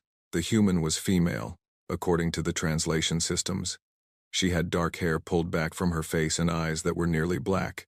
She moved with a confident stride, looking around the docking bay with obvious interest rather than fear. Behind her came 4 more humans, all dressed in similar fashion. They carried no visible weapons, though Vexthal knew that meant nothing. Many species kept their weapons hidden. The female human stopped in front of the gathered ambassadors and smiled. It was a strange expression. She pulled her lips back from her teeth, showing flat white squares arranged in rows. Vexthal had seen many species display their teeth as a threat, but the human's body language suggested friendliness, not aggression. "Greetings," she said, and the translation implants in every listener's brain converted her words into their native languages. "I am Ambassador Elena Vasquez of the United Earth Government. On behalf of humanity, I thank you for welcoming us to Council space." Her voice was warm and steady. She did not seem nervous at all. Despite being surrounded by species that could crush her with a single limb, High Chancellor Yorith stepped forward. He was a massive creature, standing nearly 4 meters tall, with scales of deep purple and eyes that glowed with inner light. He was the current leader of the Council, elected by the 12,000 member worlds to serve for a century. "Welcome, Ambassador Vasquez," Yorith said, his voice rumbling like distant thunder. The Council of 12,000 Worlds greets humanity and offers the hand of friendship. This was standard language, used for every new species. It promised nothing and demanded nothing. It was simply a polite way of saying, "We see you. We acknowledge you. Now let us see if you are worth our time." Ambassador Vasquez bowed her head slightly. "We are honored to be here. Humanity has dreamed of this moment for centuries. We have looked up at the stars since we first gained the ability to think. We always believed we were not alone. Now we know it is true." There was something in her voice that caught Vexthal's attention. Something genuine. Most new species were either terrified or arrogant when they first met the Council. This human seemed to be neither. She seemed happy, truly, deeply happy, as if meeting the galaxy was the fulfillment of a lifelong dream. The formal ceremonies continued for several hours. Ambassador Vasquez presented credentials from her government, documents that explained humanity's political structure, their technological capabilities, and their intentions in Council space. She answered questions with patience and good humor. She complimented the beauty of the Grand Station. She asked thoughtful questions about Council procedures. Vextal found himself reluctantly impressed. This human was a skilled diplomat. She said nothing offensive, made no unreasonable demands, and seemed genuinely interested in learning about the galaxy's various species. When the ceremonies finally ended, Ambassador Vasquez was granted provisional membership in the Council. This was the lowest tier of membership, given to all new species. It allowed them to trade, travel, and communicate, but gave them no voting rights and no protection under Council law. If humanity proved themselves worthy over the next few centuries, they might earn higher status. If not, they would fade away like so many others. The gathered ambassadors began to disperse, returning to their duties. Vexthal was about to leave when he noticed something strange. The archivists had arrived. The archivists were an ancient order, older than the Council itself. They served no government and answered to no authority. Their only purpose was to collect and preserve knowledge. They maintained vast libraries on a hidden world, containing the histories of every species that had ever existed in the galaxy. Most archivists stayed in their libraries, rarely venturing into the wider galaxy. To see even one at a diplomatic ceremony was unusual. To see the chief archivist himself was almost unheard of. Chief Archivist Kolveth was ancient, even by the standards of his long-lived species. His body was thin and frail, covered in gray scales that had faded with age. But his 7 eyes were sharp and bright, flickering with intelligence that had been accumulating for thousands of years. He approached Ambassador Vasquez slowly, his walking staff clicking against the metal floor. The human woman turned to face him, her expression curious but not alarmed. "Ambassador Vasquez," Kolveth said, his voice thin and reedy, "I wish to ask you a question about your homeworld." "Of course," she replied with another of those strange tooth-showing smiles. "I am happy to share information about Earth." "Your world's coordinates," Kolveth said. "They were listed in your credentials. I wish to confirm them." This was an odd request. The coordinates had already been verified by Council systems, but Ambassador Vasquez simply nodded and recited a string of numbers that meant nothing to Vexthal. Kolveth listened carefully. Then he pulled out a small device and entered the numbers. He stared at the screen for a long moment. Vexthal watched the old archivist's face. He had learned to read many species over his long career, and what he saw now troubled him. Kolveth's 7 eyes had gone wide. His thin body had become very still. The scales on his neck had turned a shade paler. These were signs of shock. Deep, profound shock. "Is something wrong?" Ambassador Vasquez asked. Noticing the archivist's reaction, Kolveth did not answer. He looked at the human woman as if seeing her for the first time. His eyes traveled slowly over her form, studying her face, her hands, the way she stood. There was something in his gaze that Vexthal could not identify. It might have been disbelief. It might have been fear. "Archivist Kolveth," Vexthal said, stepping forward. "Is there a problem?" The old archivist seemed to shake himself out of a trance. He looked at Vexthal, then back at the human, then at his device. "No," he said, but his voice was not steady. "No problem. I simply need to verify something in the archives. Please excuse me." He turned and walked away without another word. His pace was faster than it had been when he arrived. His walking staff clicked rapidly against the floor. Ambassador Vasquez watched him go with a puzzled expression. Did I say something wrong? I do not know, Vexthal admitted. The archivists are strange creatures. They know things that others do not. Sometimes this knowledge troubles them. The human woman nodded slowly. Well, I hope I did not cause any offense. Humanity truly does come in peace. We have no interest in conquest or conflict. We simply want to learn, to trade, and to make friends. There was that word again, friends. Vexthal had noticed that the humans used it often. It seemed to be important to them. I am sure the archivist meant no insult, Vexthal said. Perhaps your world's coordinates reminded him of something from the ancient records. The archivists have information dating back millions of years. Much of it is incomplete or mysterious. Ambassador Vasquez smiled again. That's fascinating. I would love to learn more about these archives someday. Humanity treasures knowledge. It's one of our core values. The conversation continued for a while longer before Ambassador Vasquez was escorted to the quarters that had been prepared for the human delegation. Vexthal returned to his own chambers, but he could not stop thinking about the archivist's reaction. He had known Kolveth for over 2 centuries. In all that time, he had never seen the old scholar show such obvious distress. The archivists dealt with ancient secrets and forgotten histories. They were trained to remain calm no matter what they discovered. What could possibly be in the records about Earth that would shake Kolveth so badly? Vexthal decided it was probably nothing. The archivists were known for overreacting to historical curiosities. Perhaps Earth occupied the same coordinates as some long-dead civilization, and Kolveth was simply surprised by the coincidence. He put the matter out of his mind and focused on his duties. The next few days passed normally. Ambassador Vasquez and her team attended various meetings and social functions. They were polite, friendly, and eager to learn. The humans asked many questions about council procedures, trade agreements, and cultural customs. They shared information about their own world freely. Vexthal learned that Earth was a small planet with a single moon. It had large oceans and varied climates. The humans had evolved there over millions of years, eventually developing intelligence and technology. They had fought many wars among themselves, before finally uniting under a single government. Now they had set out to explore the galaxy. It was a common story. Many species followed similar paths. There was nothing remarkable about humanity's history, and yet, Vexthal could not shake a growing sense of unease. He noticed that other officials seemed to share this feeling. The archivists, in particular, had become unusually active. He saw groups of them hurrying through the corridors of the Grand Station, carrying ancient data crystals and speaking in hushed voices. Chief Archivist Kolveth had not been seen since his strange reaction at the welcoming ceremony.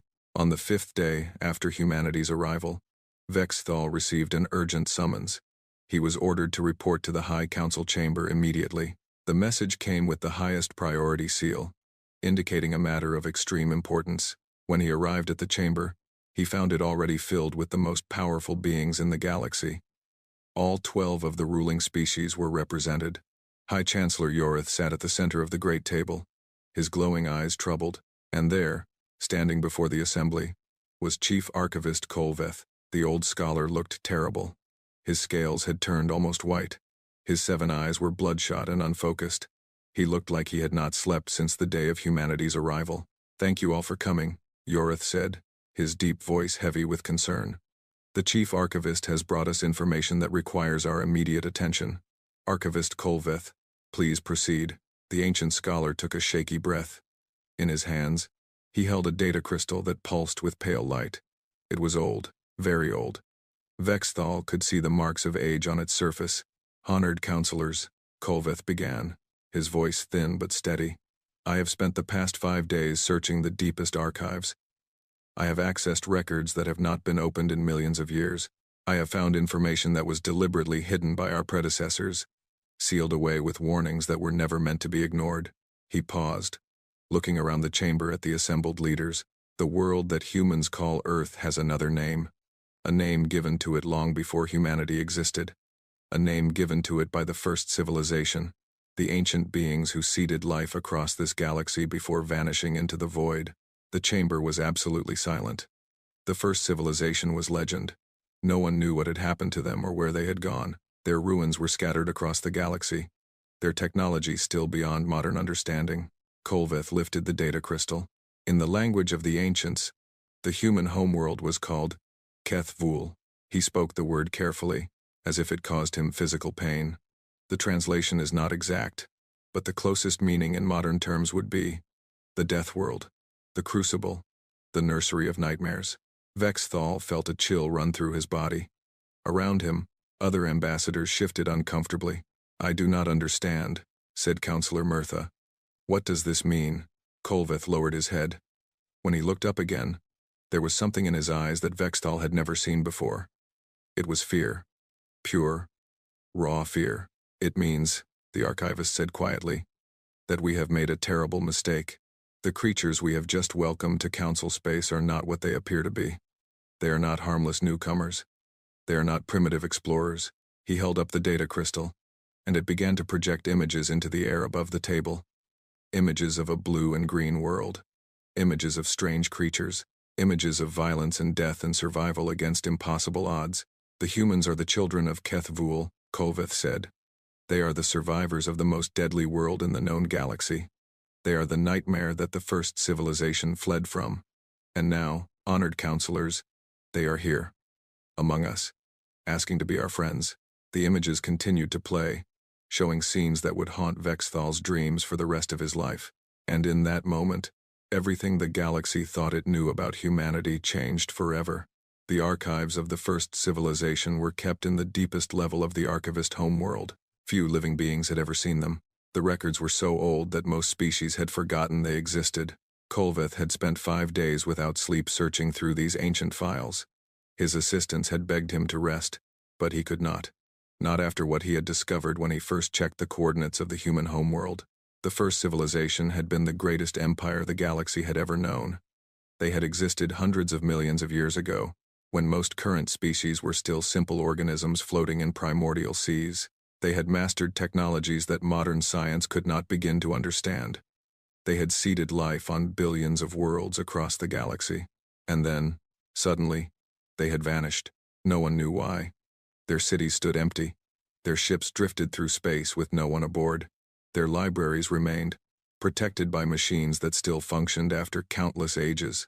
The archivists had been studying these libraries for millennia. Most of the information was beyond understanding. The first civilization had spoken in concepts that no modern mind could grasp, but some records had been translated. Some secrets had been uncovered. The file on Keth Vul was one of these secrets. It had been sealed with warnings in 17 different languages, all now extinct. The seals themselves were dangerous to break, protected by security systems that could destroy an entire planet. But Kolveth had the authority and the knowledge to open them. He wished now that he had not. The file was massive, containing millions of years of observations and data. The first civilization had watched the world called Keth Vul with great attention. They had recorded everything that happened there, from the first simple life forms to the emergence of the creatures now called humans. Kolveth had read only a small portion of the file. It was enough. The first civilization had not simply seeded life on Keth Vul. They had designed the planet as an experiment. They wanted to see what would happen if life was forced to evolve under the most extreme possible conditions. The planet's axis was tilted at a severe angle, causing dramatic seasonal changes. Some regions froze solid, while others burned under intense radiation. The climate shifted constantly, unpredictably. Ice ages came and went. Deserts became oceans. Forests became wastelands. The planet's geology was equally violent. The surface was broken into massive plates that moved and collided, creating earthquakes, volcanoes, and tsunamis. Mountains rose and fell. Continents drifted across the globe. No landscape remained stable for long. The atmosphere itself was dangerous. It contained a highly reactive gas called oxygen, which caused metal to rust and organic matter to burn. The planet's magnetic field was unstable, allowing harmful radiation from its star to reach the surface. The star itself was variable, going through cycles of increased and decreased output. Any one of these factors would have made most worlds uninhabitable. Keth Vul had all of them at once, and yet, life had thrived there. Not simply survived, but thrived with a violence and intensity that the first civilization had never seen before. The file contained detailed records of the creatures that evolved on Keth Vul. Kolveth had forced himself to read through them, growing more horrified with each page. There were creatures that had evolved to produce electricity and used it to stun their prey. There were creatures covered in armor that could deflect almost any attack. There were creatures that could regenerate lost limbs, creatures that could survive being frozen solid, creatures that could go without water for years. There were parasites that took control of their hosts' minds, forcing them to behave in ways that helped the parasite spread. There were viruses that could mutate so quickly that no immune system could keep up with them. There were bacteria that could eat rock, metal, even radioactive waste. Every creature on Kethvul was engaged in a constant war for survival. Prey animals evolved speed, camouflage, toxins, and armor. Predators evolved greater strength, sharper senses, more sophisticated hunting strategies. The competition never stopped. The arms race never ended. The first civilization had watched this biological warfare with fascination and growing concern. They had seeded many worlds with life, but none had produced such aggressive, adaptable organisms. Kethvul was different. Kethvul was special. Kethvul was dangerous. The file included observations about many specific creatures. Kolveth had made notes on the ones that disturbed him most. There were ocean predators called sharks that had existed in essentially the same form for over 400 million years. They were so perfectly designed for killing that evolution had found no way to improve them. They could sense the electrical fields of living creatures from great distances. They could smell a single drop of blood in vast amounts of water. They went into a feeding frenzy when they detected prey, attacking anything that moved. There were reptiles called crocodiles that had survived multiple extinction events. They could go for months without eating, then consume prey larger than themselves in a single meal. They killed by grabbing their victims and spinning rapidly, tearing off chunks of flesh in a technique called the death roll. There were insects called army ants that moved in colonies of millions. They stripped everything in their path, consuming any organic matter they encountered. Other creatures fled before them or were devoured. Even the largest predators avoided them. There were plants that ate animals, trapping them in sticky fluids or snapping closed like jaws. There were fungi that could control the behavior of insects, forcing them to climb to high places before dying and releasing spores. There were jellyfish whose venom could stop a heart in minutes. And then, there were the humans. The first civilization had observed the emergence of humans with particular interest. These creatures were not the strongest or the fastest on their world. They were not the largest or the most venomous. In many ways, they seemed like unlikely candidates for dominance. But the humans had something that other creatures lacked. They had minds that could plan, imagine, and create. They could make tools and weapons. They could communicate complex ideas. They could work together in large groups, coordinating their actions toward common goals. Most importantly, they could adapt to almost anything. The file documented human survival strategies that seemed impossible. They could pursue prey over vast distances, simply following until the animal collapsed from exhaustion and heat. They called this persistence hunting. No other predator on any known world used this technique. It required a level of endurance that was almost supernatural. They could survive in almost any environment. They lived in frozen tundra, burning deserts, dense jungles, and open grasslands. They survived floods, droughts, fires, and plagues. When disasters killed large portions of their population, the survivors simply rebuilt and continued. They domesticated other species, bending them to their will. They took wolves, one of the most successful predators on their world, and transformed them into loyal companions. They took large grazing animals and made them into food sources and labor. They controlled crops, growing them in organized patterns instead of hunting and gathering. They developed medicine. When diseases struck, they did not simply accept death. They studied the diseases, learned how they worked, and created countermeasures. They cut open living bodies and repaired damaged organs. They created poisons that killed harmful organisms inside their bodies, while leaving the body itself alive. They harnessed the power of their violent planet. They captured lightning and made it flow through wires. They dug deep into the earth for metals and fuels. They split the very atoms of matter, releasing energy on a scale that rivaled stars. The first civilization had watched all of this with mounting alarm. They had created Kethvul as an experiment to see what extreme conditions would produce. They had not expected this. They had not expected a species that could conquer their own death world and begin looking outward. The final entries in the file were written in a tone that Kolveth recognized as urgency. Even through the ancient language, the dominant species of Keithvul has begun observing the night sky with optical instruments. They are mapping the stars. They are theorizing about the nature of the universe. They are beginning to understand that other worlds exist. The dominant species has launched artificial objects into orbit around their planet. They are testing the boundaries of their world, preparing to move beyond it. The dominant species has sent members of their kind beyond the atmosphere of their planet. They have walked on their moon. They are already planning expeditions to nearby worlds. The final entry was dated shortly before the first civilization's disappearance. It was written in a format that suggested an official proclamation, something meant to be preserved for future generations. This record is being sealed. All information regarding Keithvul is classified at the highest level. All observation of the planet is to cease immediately. All contact is forbidden. The experiment has produced results beyond our worst projections. The dominant species of Keithvul represents a threat to galactic civilization that cannot be adequately expressed in words. They are the ultimate product of the most hostile environment we have ever created. They are persistence predators with advanced intelligence and unlimited adaptability. We have decided to withdraw from this region of space. We will leave no trace of our presence that the Keithvul species might detect. We will seal these records so that future civilizations might be warned.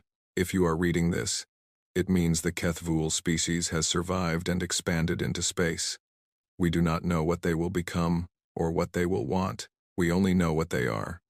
The children of a death world, forged in endless struggle, unstoppable in their determination to survive. We are leaving. We recommend you do the same. Do not make contact. Do not attempt communication. Do not reveal yourself to them. Pray they never find you. The file ended there. Kolveth had sat in the dark archives for a long time after finishing his initial review. His mind struggled to process what he had read. The implications were too vast, too terrible to fully comprehend. The humans were not simply another young species finding their way into the galaxy. They were the nightmare that had driven the most powerful civilization in history to flee. They were the product of millions of years of violent evolution, honed into the most adaptable, most determined, most dangerous creatures in existence, and the Council had just welcomed them with open arms. Kolveth had immediately begun gathering more evidence. He needed to present his findings to the Council in a way they would understand. The ancient records were compelling, but they were also abstract. The Council members were practical beings. They needed to see concrete proof. He found this proof in the cultural materials that humans had provided as part of their diplomatic package. They had shared vast amounts of information about themselves, apparently seeing no reason to hide anything.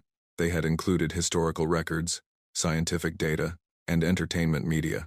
It was the entertainment media that proved most useful. The humans had something called nature documentaries. These were recordings of life on Earth, presented for educational and entertainment purposes. They showed Earth's creatures in their natural habitats, hunting, fighting, surviving. Kolveth watched these documentaries with horror. The ancient records had been clinical, detached observations. The documentaries were vivid and immediate, showing the reality of life on a death world in brutal detail. He saw predators tearing prey apart while it was still alive. He saw parasites bursting from the bodies of their hosts. He saw venomous creatures injecting toxins that caused agonizing death. He saw the constant, endless competition for survival that defined existence on Earth. And he saw humans treating all of this as normal. The narrators of these documentaries spoke in calm, pleasant voices, as if describing a garden rather than a war zone. The audiences apparently found this content entertaining. Children watched these programs. This, more than anything else, convinced Kolveth of the danger. The humans did not see their world as horrifying. They saw it as home. The violence and death that would traumatize any other species was simply background noise to them. He also studied human history. This was perhaps even more disturbing than their biology. Humans had spent most of their existence fighting each other. They had developed increasingly sophisticated weapons, from sharp rocks to nuclear bombs. They had created and destroyed empires. They had committed atrocities that defied comprehension. They had nearly wiped themselves out on multiple occasions, and yet they had survived. Every disaster, every catastrophe, every self-inflicted wound had only made them stronger and more determined. They came back from the edge of extinction again and again, learning from their mistakes, adapting, growing. They were persistence predators in every sense. They never stopped. They never gave up. They simply kept coming, no matter what was thrown at them. Kolveth had prepared his presentation carefully. He selected the most compelling evidence, the clearest examples, the most undeniable proof. He organized his findings into a form that the council could understand and believe, and now he stood before them, watching their faces as the reality sank in. The images he projected showed Earth in all its terrible glory. They showed the creatures that lived there, the violence they inflicted on each other, the endless cycle of death and survival that had shaped every organism on the planet. They showed humans as they truly were, the apex predators of the most dangerous world in the galaxy. High Chancellor Yorith was the first to speak after a long silence. His deep voice was troubled, uncertain in a way that Kolveth had never heard before. Archivist, are you certain of these findings? The implications are. He trailed off, unable to find adequate words. I am certain, Kolveth replied. The coordinates match exactly. The descriptions in the ancient records align perfectly with what we know of Earth. There is no mistake. The human homeworld is Kethvul. Counselor Vexthal leaned forward. But the humans seem so harmless. They smile. They speak of peace and friendship. They have shown no aggression since their arrival. That is precisely what makes them so dangerous, Kolveth said. They have learned to mask their nature. They have developed social behaviors that allow them to cooperate, to form alliances, to present a friendly face to potential threats, while assessing their weaknesses. He pulled up another image, showing a human smiling widely. This expression, which they call a smile, involves displaying their teeth. In most species, showing teeth is a threat. Humans have transformed it into a greeting. They have taken a gesture of aggression and made it appear welcoming. The council members shifted uncomfortably. They do the same thing with their other predatory features. Kolveth continued. Their forward-facing eyes, optimal for tracking prey, are described in their own literature as beautiful. Their grasping hands, perfect for wielding weapons, are used for gentle gestures of affection. Their persistence, their refusal to give up, is praised as determination, rather than recognized as the trait of a pursuit predator. He paused, letting his words sink in. The humans have not hidden their nature. They have simply reframed it in positive terms. They see themselves as heroes, survivors, explorers. They do not recognize the horror of their own existence because they have never known anything else. High Chancellor Yorith rose from his seat. His massive form cast a shadow across the chamber. What do you recommend we do, Archivist? Kolveth had thought about this question constantly over the past 5 days. He had considered every option, weighed every possible outcome. The answer he had reached gave him no comfort. I do not know, he admitted. The first civilization, with all their power, chose to flee rather than confront this threat. We do not have their power. We cannot flee. The humans are already here. The chamber fell silent again. The weight of the situation pressed down on everyone present. The children of Kethvul had arrived, and no one knew what would happen next. The council chamber had been converted into something like a theater. The great table where the 12 ruling species normally debated policy had been pushed aside. In its place, a massive viewing screen dominated the room. High Chancellor Yorith had ordered a full review of human cultural materials. Every ambassador, every scientist, every military advisor who could be trusted with classified information had been summoned. They filled the chamber, standing in clusters by species, all facing the screen with expressions of tense anticipation. Archivist Kolveth stood at the control console. His assistants had compiled the most relevant materials from the human databases. They had organized them into categories: biology, history, society, technology. Each category promised new horrors. We will begin with basic biology, Kolveth announced. His voice echoed in the silent chamber. I want everyone to understand what kind of creatures we are dealing with before we examine their civilization. The screen flickered to life, showing a diagram of a human body. Kolveth pointed to various features as he spoke. Humans are bilateral organisms with internal skeletons. They walk upright on 2 legs, leaving their forward limbs free for manipulation. Their eyes face forward, providing excellent depth perception for tracking moving targets. Their ears can detect a wide range of sounds, and they have sensitive skin that can feel temperature, pressure, and pain. So far, nothing seemed unusual. Many species shared these basic characteristics. However, Kolveth continued, there are several features that set humans apart from any other known intelligent species. He zoomed in on the human mouth. Their teeth are a combination of cutting incisors, tearing canines, and grinding molars. This dental structure allows them to eat virtually anything organic. They are true omnivores, capable of surviving on plants, meat, fungi, or any combination thereof. There is almost no organic substance on their planet that some humans have not learned to consume. The next image showed a human in motion, running across an open landscape. Their bodies are designed for sustained activity over long periods. They have an extremely efficient cooling system based on sweating, which allows them to remain active when other animals would collapse from heat buildup. They can travel vast distances on foot, walking or running for entire days without stopping. A video began to play. It showed a group of humans pursuing a large four-legged animal across a dry savanna. The animal was faster than the humans, easily outpacing them in short bursts. But the humans did not stop. They kept following, tracking, walking and jogging for hours under a blazing sun. Eventually, the animal collapsed. It lay on the ground, chest heaving, too exhausted and overheated to move. The humans caught up to it and killed it with simple weapons. This is called persistence hunting, Kolveth explained. Humans do not need to be faster than their prey. They do not need to be stronger. They simply need to keep following until the prey cannot run anymore. They will walk their prey to death.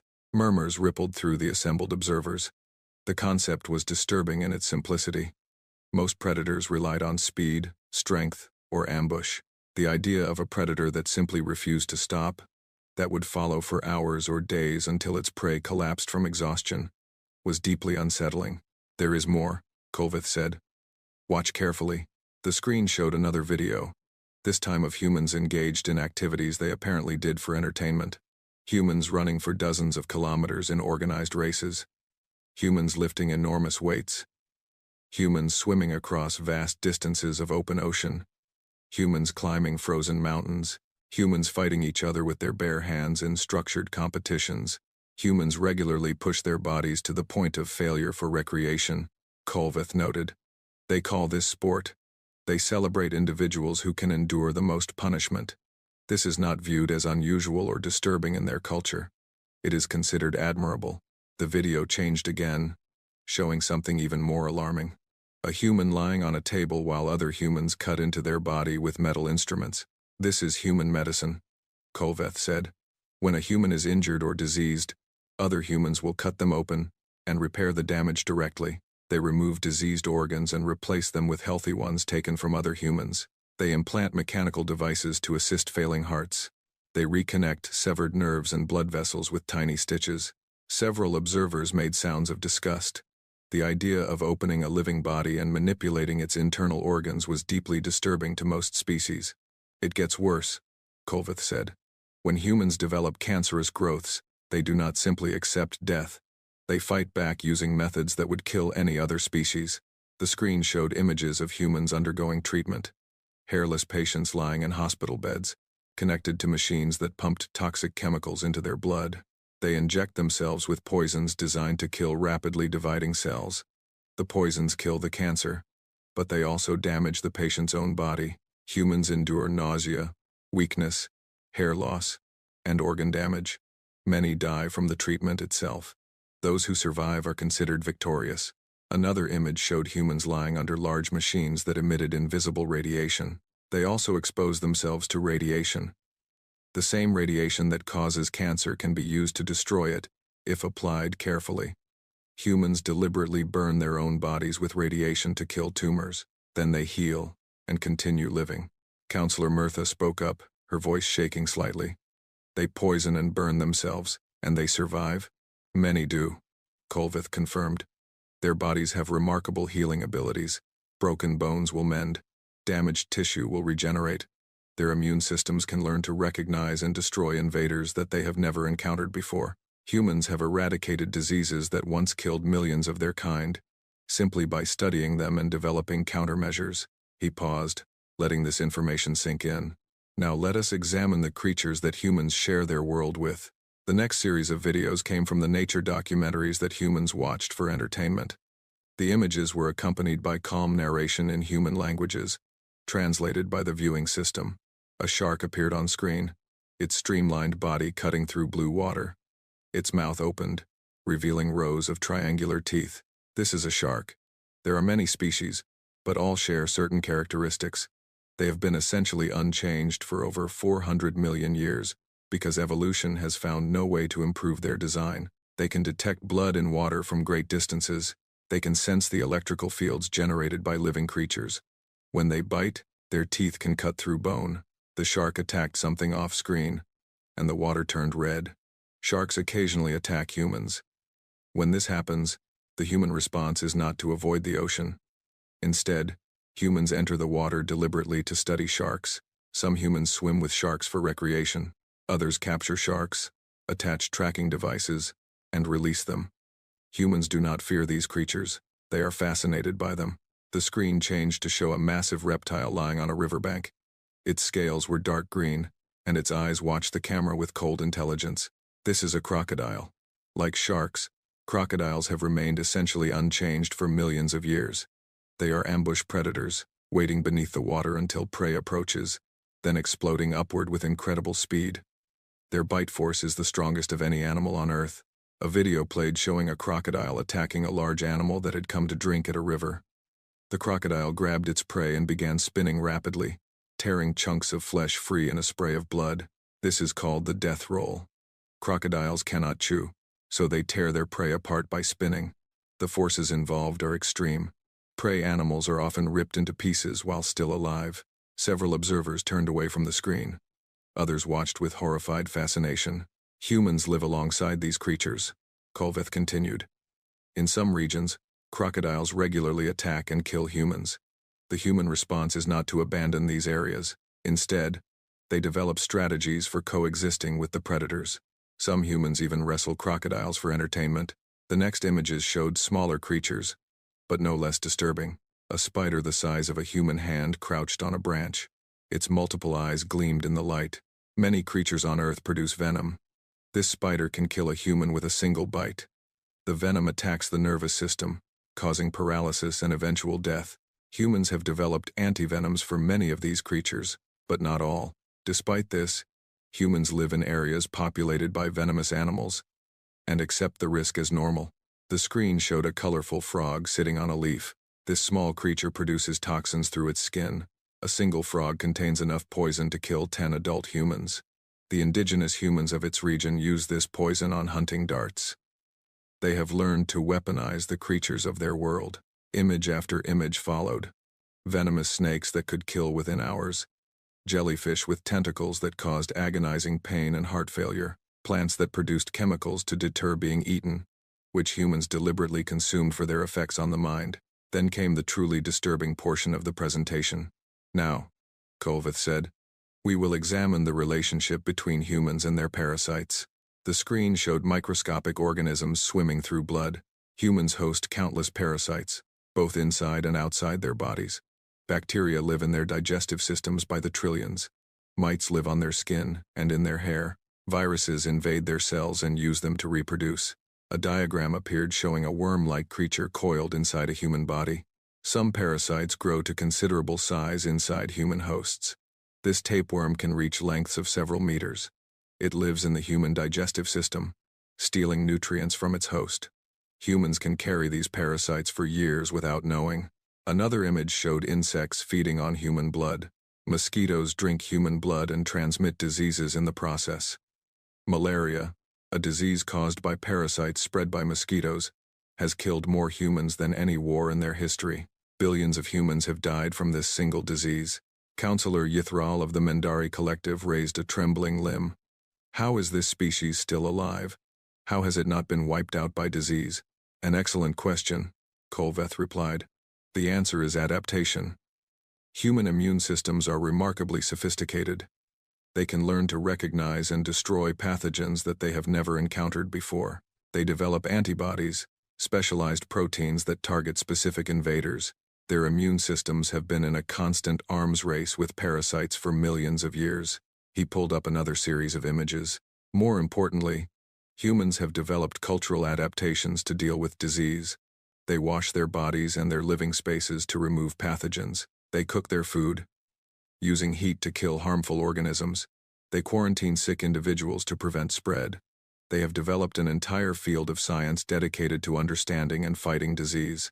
The screen showed humans in protective equipment, working with dangerous samples in sealed laboratories. They deliberately study the most deadly diseases known to exist. They keep samples of viruses that could wipe out millions. They do this so they can understand how these diseases work and develop ways to defeat them. Humans do not run from danger. They study it, learn from it, and find ways to overcome it. The presentation continued for hours. The observers learned about human history, the endless wars and conflicts that had shaped their civilization. They saw images of human weapons, from simple clubs to nuclear bombs. They learned about human social structures, the complex hierarchies and alliances that allowed billions of individuals to work together. They learned about human psychology, the way humans formed emotional bonds with each other and with other species, the way they adopted predators as companions, sleeping in the same rooms as creatures that could easily kill them, the way they explored dangerous places simply because they were curious, the way they created art and music and stories, even in the midst of suffering. By the time the presentation ended, the chamber was silent. The observers sat or stood in stunned groups, struggling to process what they had seen. High Chancellor Yorith finally spoke. His voice was heavy with the weight of what he had learned. I have ruled the Council for 70 years. I have seen wars, plagues, natural disasters, and the rise and fall of civilizations. I have never been truly afraid. He paused, his glowing eyes fixed on the now dark screen. I am afraid now. Ambassador Vexthal moved to stand beside the Chancellor. What do we do? The humans are already here. They have been given provisional membership. They expect us to welcome them as equals. They are not our equals, said General Krixal, the Supreme Commander of Council military forces. They are predators from a death world. We should treat them as the threat they are. And how do you propose to do that? Kolveth asked quietly. You saw their history. They have survived ice ages, asteroid impacts, and weapons that can destroy cities. They have fought each other for millennia and emerged stronger from every conflict. Do you believe we can threaten them into submission? The general had no answer. There is something else to consider, Councillor Murtha said slowly. The humans do not know how we see them. To them, this is a normal first contact situation. They expect friendship and cooperation. If we suddenly turn hostile, they will wonder why. And if they wonder why, Vexthal added, they might start studying us the way they study sharks and crocodiles. They might decide that we are a threat to be eliminated. The thought hung in the air, terrible and unavoidable. The humans had come in peace. They wanted friends. But if they learned that the galaxy feared them, that ancient civilizations had fled rather than face them, how would they react? Would they accept being outcasts? Or would they do what they had always done, what their entire evolution had prepared them to do? Would they fight? High Chancellor Yorith made a decision. It was perhaps the most important decision he had ever made. We tell no one, he said. This information is classified at the highest level. The general population must not know the truth about humans. If they learn, panic will spread. Wars might begin. We cannot risk that. What about the humans themselves? Vexthal asked. What do we tell them? We tell them nothing. We continue treating them as normal newcomers. We observe them carefully. We learn everything we can about their capabilities and intentions. And we pray that they truly do come in peace. The Chancellor looked around the chamber at the gathered leaders of the galaxy. Because if they do not, he said quietly, we may already be doomed. The meeting ended. The observers dispersed, carrying the terrible knowledge with them. In the days that followed, they would try to act normal around the human delegation. They would smile and make small talk and pretend that everything was fine. But nothing was fine. Nothing would ever be fine again. The children of Kethvuel had arrived, and the galaxy would never be the same. The secret lasted exactly 12 days. On the 13th day after the emergency council session, an anonymous data package appeared on the public networks. It contained everything. The ancient records, the translations of the first civilization's warnings, the analysis of human biology and history, even recordings from the council meeting itself. No one knew who leaked the information. The investigation would continue for years without finding an answer. Perhaps it was an official who believed the public had a right to know. Perhaps it was a frightened clerk who wanted to warn their family. Perhaps it was someone who simply wanted to watch the galaxy burn. The reason did not matter. What mattered was the result. Within hours, the information spread to every corner of civilized space. News networks broadcast the horrifying details to billions of viewers. Social media platforms overloaded as terrified citizens shared the revelations with friends and family. Governments scrambled to respond to a crisis they had not anticipated. Panic spread like fire through dry grass. On Corvath Prime, the busiest trading hub in the sector, markets crashed overnight. Merchants who had been negotiating deals with human companies suddenly refused to answer communications. Ships that had been scheduled to carry goods to Earth changed course without explanation. The economy of an entire region went into freefall. On Mindari Station, a popular vacation destination, tourists fled in terror when they learned that humans might visit. Hotels emptied. Restaurants closed. The station that had been filled with laughter and music became a ghost town in less than a day. On the military outpost of Krixvar, generals who had spent their careers preparing for conventional warfare now faced an enemy they did not understand. They repositioned fleets, reinforced defensive positions, and drew up battle plans that they knew were probably useless. How did you fight a species that could walk its prey to death? How did you defeat creatures that poisoned themselves for medicine? Species that had been enemies for millennia suddenly found common ground in their shared terror. The Aelori Dominion and the Yithral Hegemony, who had fought 3 wars in the past century, signed a mutual defense treaty. The Corvathi Trade Alliance, which had always remained neutral in political conflicts, began funding military research. Old grudges were forgotten. Old alliances were strengthened. The galaxy was uniting, but not in the way anyone had hoped. And through all of this, the humans remained utterly oblivious. Ambassador Elena Vasquez noticed that something had changed. She was not foolish. She saw the way diplomats avoided her eyes. She heard the silences that fell when she entered rooms. She observed the increased security presence wherever she went, but she did not understand why. She requested meetings with council officials to discuss the sudden coolness in relations. Her requests were politely declined.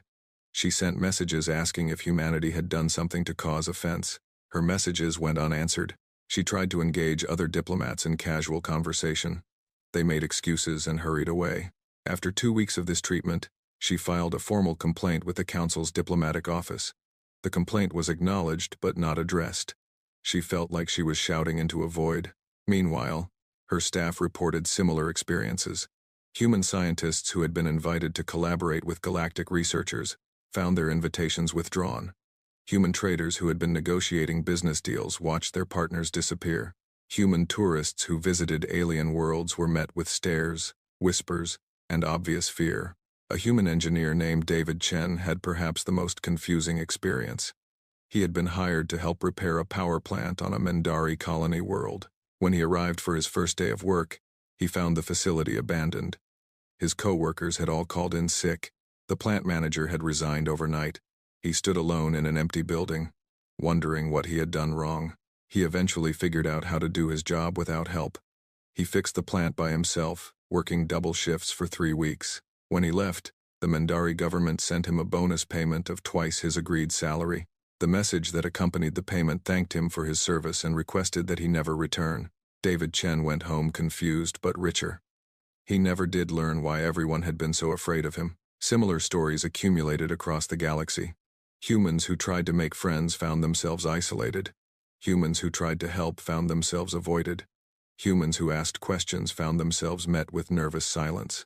The most dramatic incident occurred on Corvath Station 6, a large orbital platform that served as a waypoint for travelers. A human family was visiting, parents with 2 young children, part of a tourist group exploring the galaxy. When the family walked through the station's public areas, other travelers literally fled from their path. Vendors closed their stalls. Parents grabbed their children and ran. Security officers followed the family at a distance, weapons drawn but not aimed, clearly terrified but trying to maintain order. The human parents were completely bewildered. Their children, a boy of 7 and a girl of 5, did not understand why no one wanted to play with them. The little girl started crying because a group of alien children had screamed and run away when she waved at them. The family cut their vacation short and returned to Earth. In their travel review, They mentioned that the galaxy seemed unfriendly, and suggested that other human tourists might want to wait a few years before visiting. They never knew that their presence had triggered a security alert that almost resulted in the station being evacuated. The fear of humans manifested in different ways depending on the species and culture.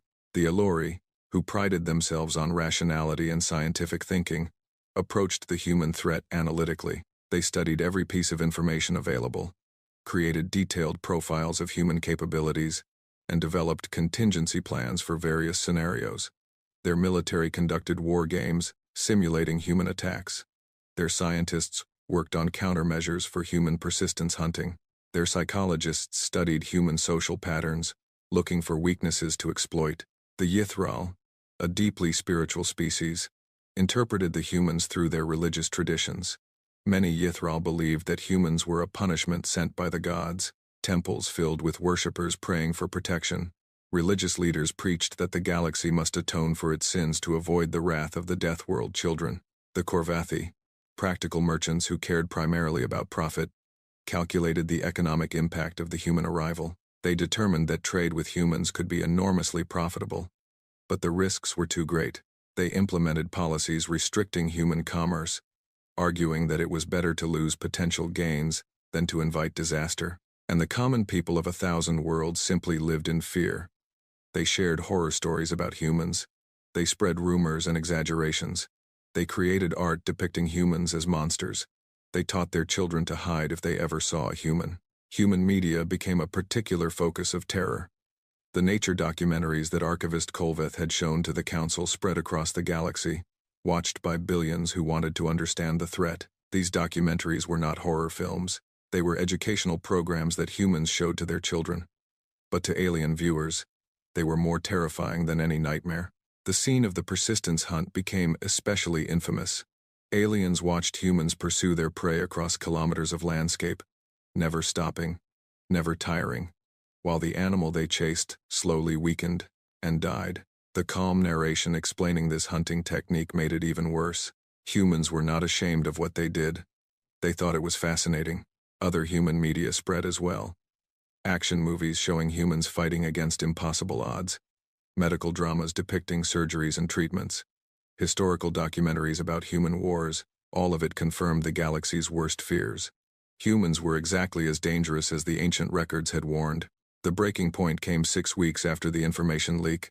On a Korvathi industrial station in the outer regions, a human tourist named Michael Torres was visiting the station as part of an educational tour. He was a teacher from a city called Chicago, taking a sabbatical year to explore the galaxy. He was friendly and curious, asking questions about everything he saw, taking photographs, writing notes for the book he planned to write when he returned home. The station's residents avoided him like he was a plague carrier. They answered his questions with short, nervous replies. They moved to the other side of corridors when he approached, but they did not ask him to leave, and he did not seem to notice their fear. On the 3rd day of his visit, the station's primary reactor developed a critical malfunction. Warning alarms screamed through the corridors. Automated systems began emergency shutdown procedures. Radiation levels in the reactor section spiked to lethal levels, and there were workers trapped inside. 3 Korvathi engineers had been performing routine maintenance when the malfunction occurred. They were now stuck behind sealed doors, separated from safety by a corridor flooded with radiation. The station's systems indicated that rescue teams would need at least an hour to reach them with proper equipment. The engineers did not have an hour. They had perhaps 15 minutes before the radiation killed them. The station's population watched the tragedy unfold on their information screens. There was nothing they could do. The radiation levels were too high for any rescue attempt. The engineers were going to die, and everyone would have to watch it happen. Michael Torres was watching too. He saw the radiation readings, saw the trapped workers on the internal cameras, saw the rescue teams desperately trying to find a faster solution. He asked a nearby Korvathi official how long the engineers could survive the radiation. The official, too frightened of the human to refuse to answer, told him the truth. 15 minutes, maybe less. Michael Torres nodded. Then he started walking toward the reactor section. The Korvathi around him froze in shock. "What are you doing?" the official demanded. "Those people need help," Torres said simply. "Someone has to get them out. The radiation will kill you." Torres looked at the readings on a nearby display. "I've seen worse on Earth," he said. "Spent a summer working cleanup at a nuclear power plant incident. The dosage I'll take going in and out won't kill me instantly. Might give me cancer in 30 years, but I can deal with that." He entered the corridor before anyone could stop him. The station's population watched in horrified amazement as the human ran through radiation levels that would have killed any of them in minutes. They saw him reach the sealed door, override the emergency locks with a technique he seemed to know by instinct, and pull the 3 unconscious engineers to safety one by one. He took 3 trips through a corridor saturated with radiation that glowed on the sensors like fire. Each trip should have killed him. Each trip left him more exposed, more damaged, more doomed. When he finally staggered out with the last engineer, the rescue teams had arrived. They rushed the Corvathi workers to medical care. They tried to rush Torres too, but he waved them off. "I'm fine," he said. His skin was red, like he had spent too long in the sun. He seemed tired but otherwise undamaged. "Just a little sunburn. I'll sleep it off." The medical scans told a different story. He had absorbed a radiation dose that would have killed most species twice over. His cells were damaged. His DNA was scrambled. He should have been dying on his feet. Instead, he asked if there was a good restaurant on the station. He was hungry from all the running. The Corvathi government held an emergency session that night. They debated for hours before reaching a decision that shocked the galaxy. They surrendered. The formal document was transmitted to Earth the following morning. It offered unconditional surrender to humanity, ceding all Corvathi territory, resources, and populations to human control.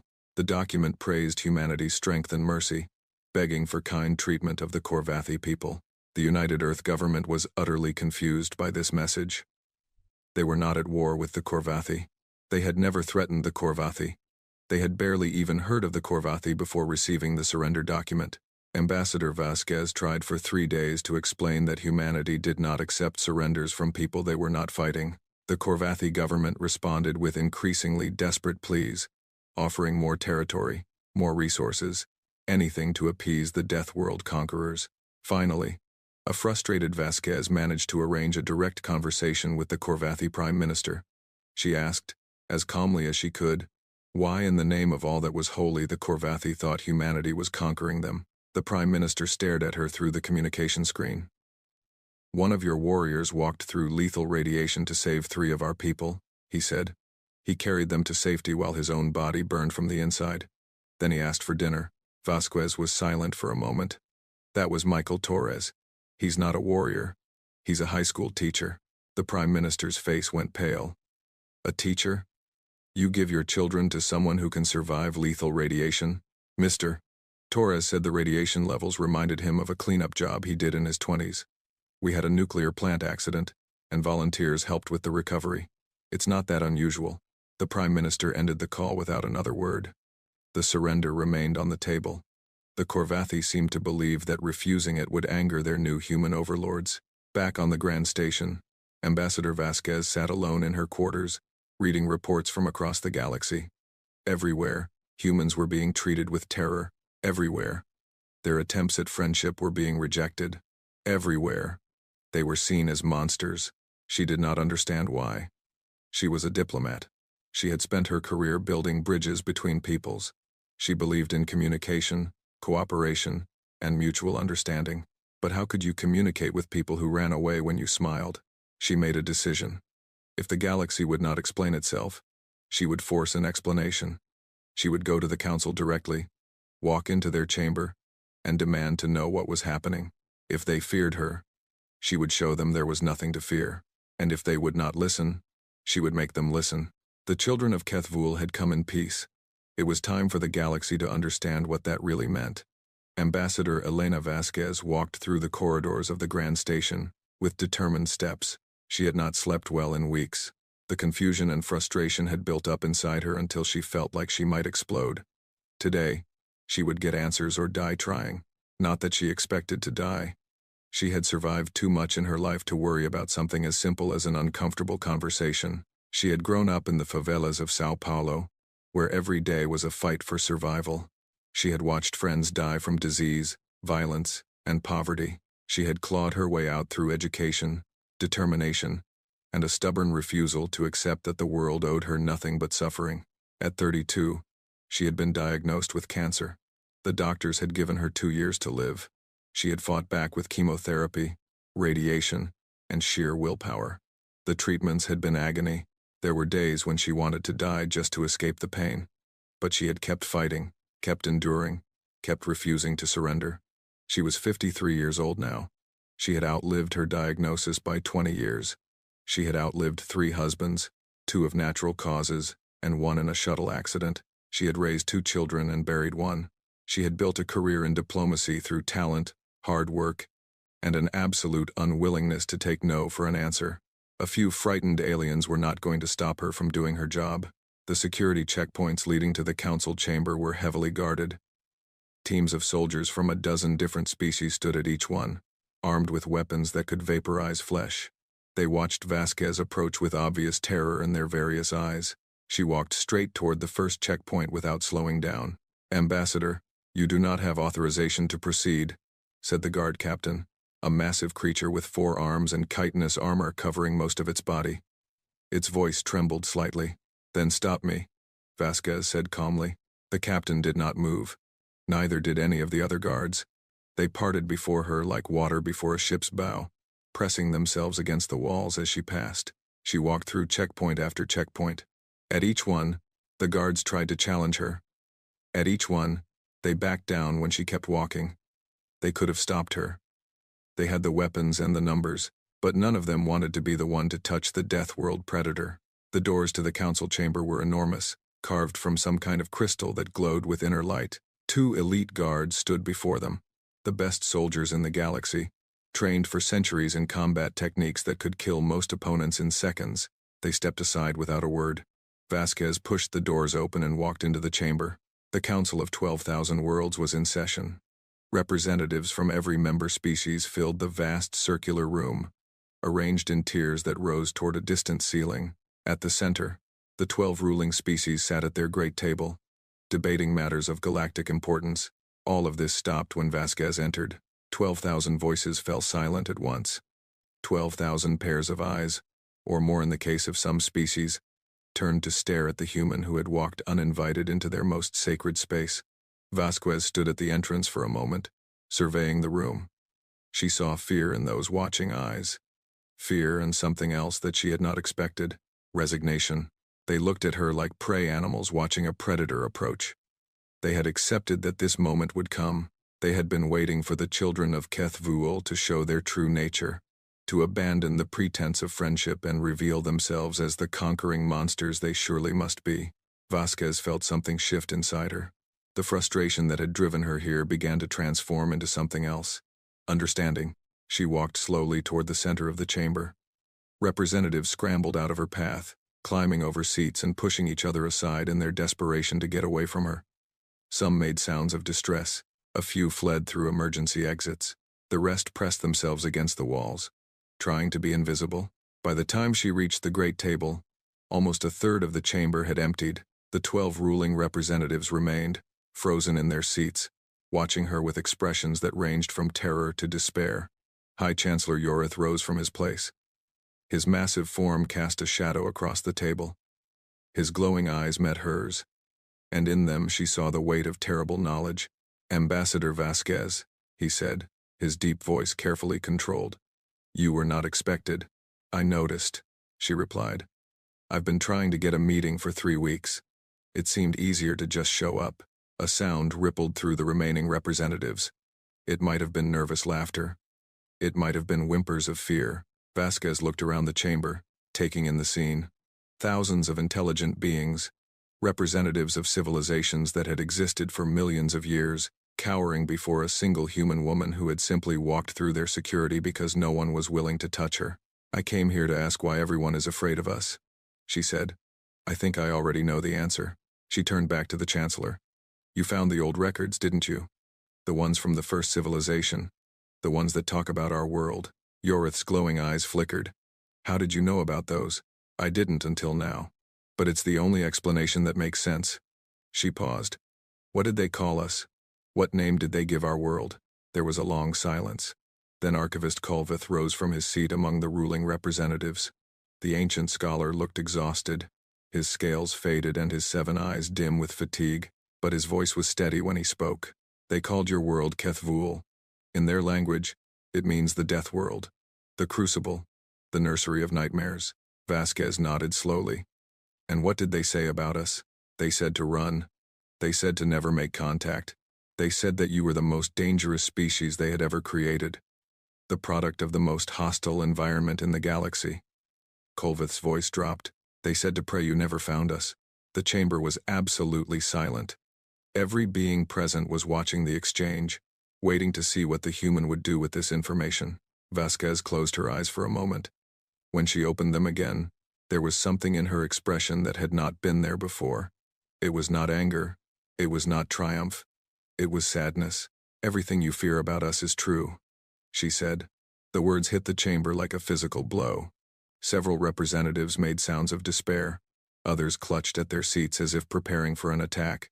Everything, Vasquez repeated. We are persistence predators. We can walk our prey to death over distances that would kill most species from exhaustion. We bond with wolves and make them our companions. We eat poison for pleasure. We burn and poison ourselves to fight disease. We have survived ice ages, asteroid impacts, plagues, and wars that killed millions of our own kind. She began walking slowly around the great table, and the ruling representatives shrank back as she passed. Our world tried to kill us every day for millions of years. It threw everything it had at us. Disease, predators, climate change, natural disasters, and we survived it all. We didn't just survive, we conquered. We tamed the wolves and the horses. We learned to grow our own food. We built cities that could withstand earthquakes and storms. We developed medicine that could cure diseases that once wiped out entire populations. She stopped walking and turned to face the chamber. We are exactly as dangerous as you believe. We are the children of the death world. We are forged in fire and blood and constant struggle. There is nothing in this galaxy that we cannot survive, nothing we cannot overcome, nothing we cannot endure. Her voice dropped, becoming soft but somehow carrying to every corner of the vast room. And we came here looking for friends. She saw confusion mixing with the fear in the watching eyes. This was not what they had expected. The monster was supposed to roar and threaten. It was not supposed to speak of friendship. Do you know why we came to the stars? Vasquez asked. It wasn't for conquest. It wasn't for resources. It wasn't because we needed more room or more power. We came because we were lonely. She looked up at the distant ceiling, where lights glowed like artificial stars. For our entire existence, we looked up at the night sky and wondered if anyone else was out there. We told stories about beings from other worlds. We built machines to listen for signals from distant stars. We dreamed of meeting other minds, other souls, other people who might understand us. Her voice cracked slightly, but she pressed on. We have each other. Billions of us, all different, all unique, somehow managing to live together on one small planet. But we always felt alone in the universe. We always wondered if there was anyone else who looked up at the stars and asked the same questions we asked. She lowered her gaze back to the assembled representatives. And now we've found you. Thousands of species, thousands of civilizations, a galaxy full of life and wonder and possibility. Do you have any idea how happy that made us? Do you have any idea what it meant to us to know that we weren't alone? Silence. We don't want to hurt you, Vasquez said. We never have. We didn't come here to conquer or destroy. We came here because we wanted to meet you. We wanted to learn about you. We wanted to share our stories with you and hear yours in return. We wanted, she paused, searching for the right words. We wanted to not be alone anymore. High Chancellor Yorith spoke into the silence. How can we believe you? How can we trust creatures who evolved to kill, who survived by hunting and fighting and destroying? How can we know that your friendship is not simply another hunting strategy? Vasquez turned to face him directly. You can't. Not yet. Trust has to be earned. But I can tell you this. On our world, we learned that the best way to survive is not to fight everyone. It's to find allies, friends, family. She pointed toward the door where she had entered. Out there, in the galaxy, you have enemies. Real enemies. Not frightened newcomers asking for friendship. You have species that would conquer you, enslave you, destroy you without a second thought. You've been fighting them for millennia. You've lost entire civilizations to them. She lowered her hand. We could help with that. Another ripple of reaction went through the chamber. This was unexpected. The Death World predators were offering protection? You're right that we're dangerous, Vasquez continued. You're right that we're survivors, that we never give up, that we keep coming no matter what. But that's not a threat to you. That's a promise. She spread her hands, palms up, in a gesture of openness. Let us be your friends. Let us stand with you against the darkness. Let us use the strength of our Death World heritage to protect the galaxy instead of threatening it. We have spent our whole existence fighting for survival. Give us something worth fighting for, and we will fight for it. Until the stars go out. The chamber was silent for a long moment. Then Archivist Kolveth stepped forward, moving slowly toward Vasquez on ancient legs. I have spent my life studying history, he said. I have read the records of 1 million species, 1 billion years of galactic civilization. I have seen empires rise and fall. I have watched entire species vanish from existence. He stopped directly in front of Vasquez, looking up at her with his 7 tired eyes. In all those records, I have never seen a species like yours. You should not exist. Your world should have killed you 100 times over, and yet here you are, standing before the greatest powers in the galaxy, offering friendship. He extended one of his thin manipulator limbs. I believe, he said softly, that this is what your people call friendship. Vasquez looked at the offered limb. She thought about all the fear she had encountered since coming to the Grand Station, all the rejected invitations, all the unanswered messages, all the beings who ran away when she smiled. She thought about her life on Earth, the favelas where she had grown up surrounded by poverty and violence, the cancer that had tried to kill her, the pain of chemotherapy and radiation, the husbands she had buried, the child she had lost. She thought about the stars, and the dream that had driven humanity upward through all that suffering, the dream of finding others in the vast darkness of space. She reached out and took Kolveth's limb in her hand. Yeah, she said. It is. The sound that rippled through the chamber this time was different. It was not fear. It was something like hope. One by one, other representatives began to move forward. They were still afraid. They were still uncertain. But they were curious now, too. The monster had been given a chance to attack, and instead it had offered its hand. High Chancellor Yorith stepped down from his place at the great table. His massive form moved slowly, carefully, as if afraid of making sudden movements. He stopped a few paces from Vasquez and lowered his head in a gesture of respect. Ambassador, he said, the Council has made mistakes. We judged you by your origins, not your intentions. We feared what you were, not what you could become. He raised his head. I cannot speak for all of us. The fear will not disappear overnight. There will be those who never accept you, who will always see you as a threat. But I am willing to try. I am willing to believe that the children of Kethvul can be something more than monsters.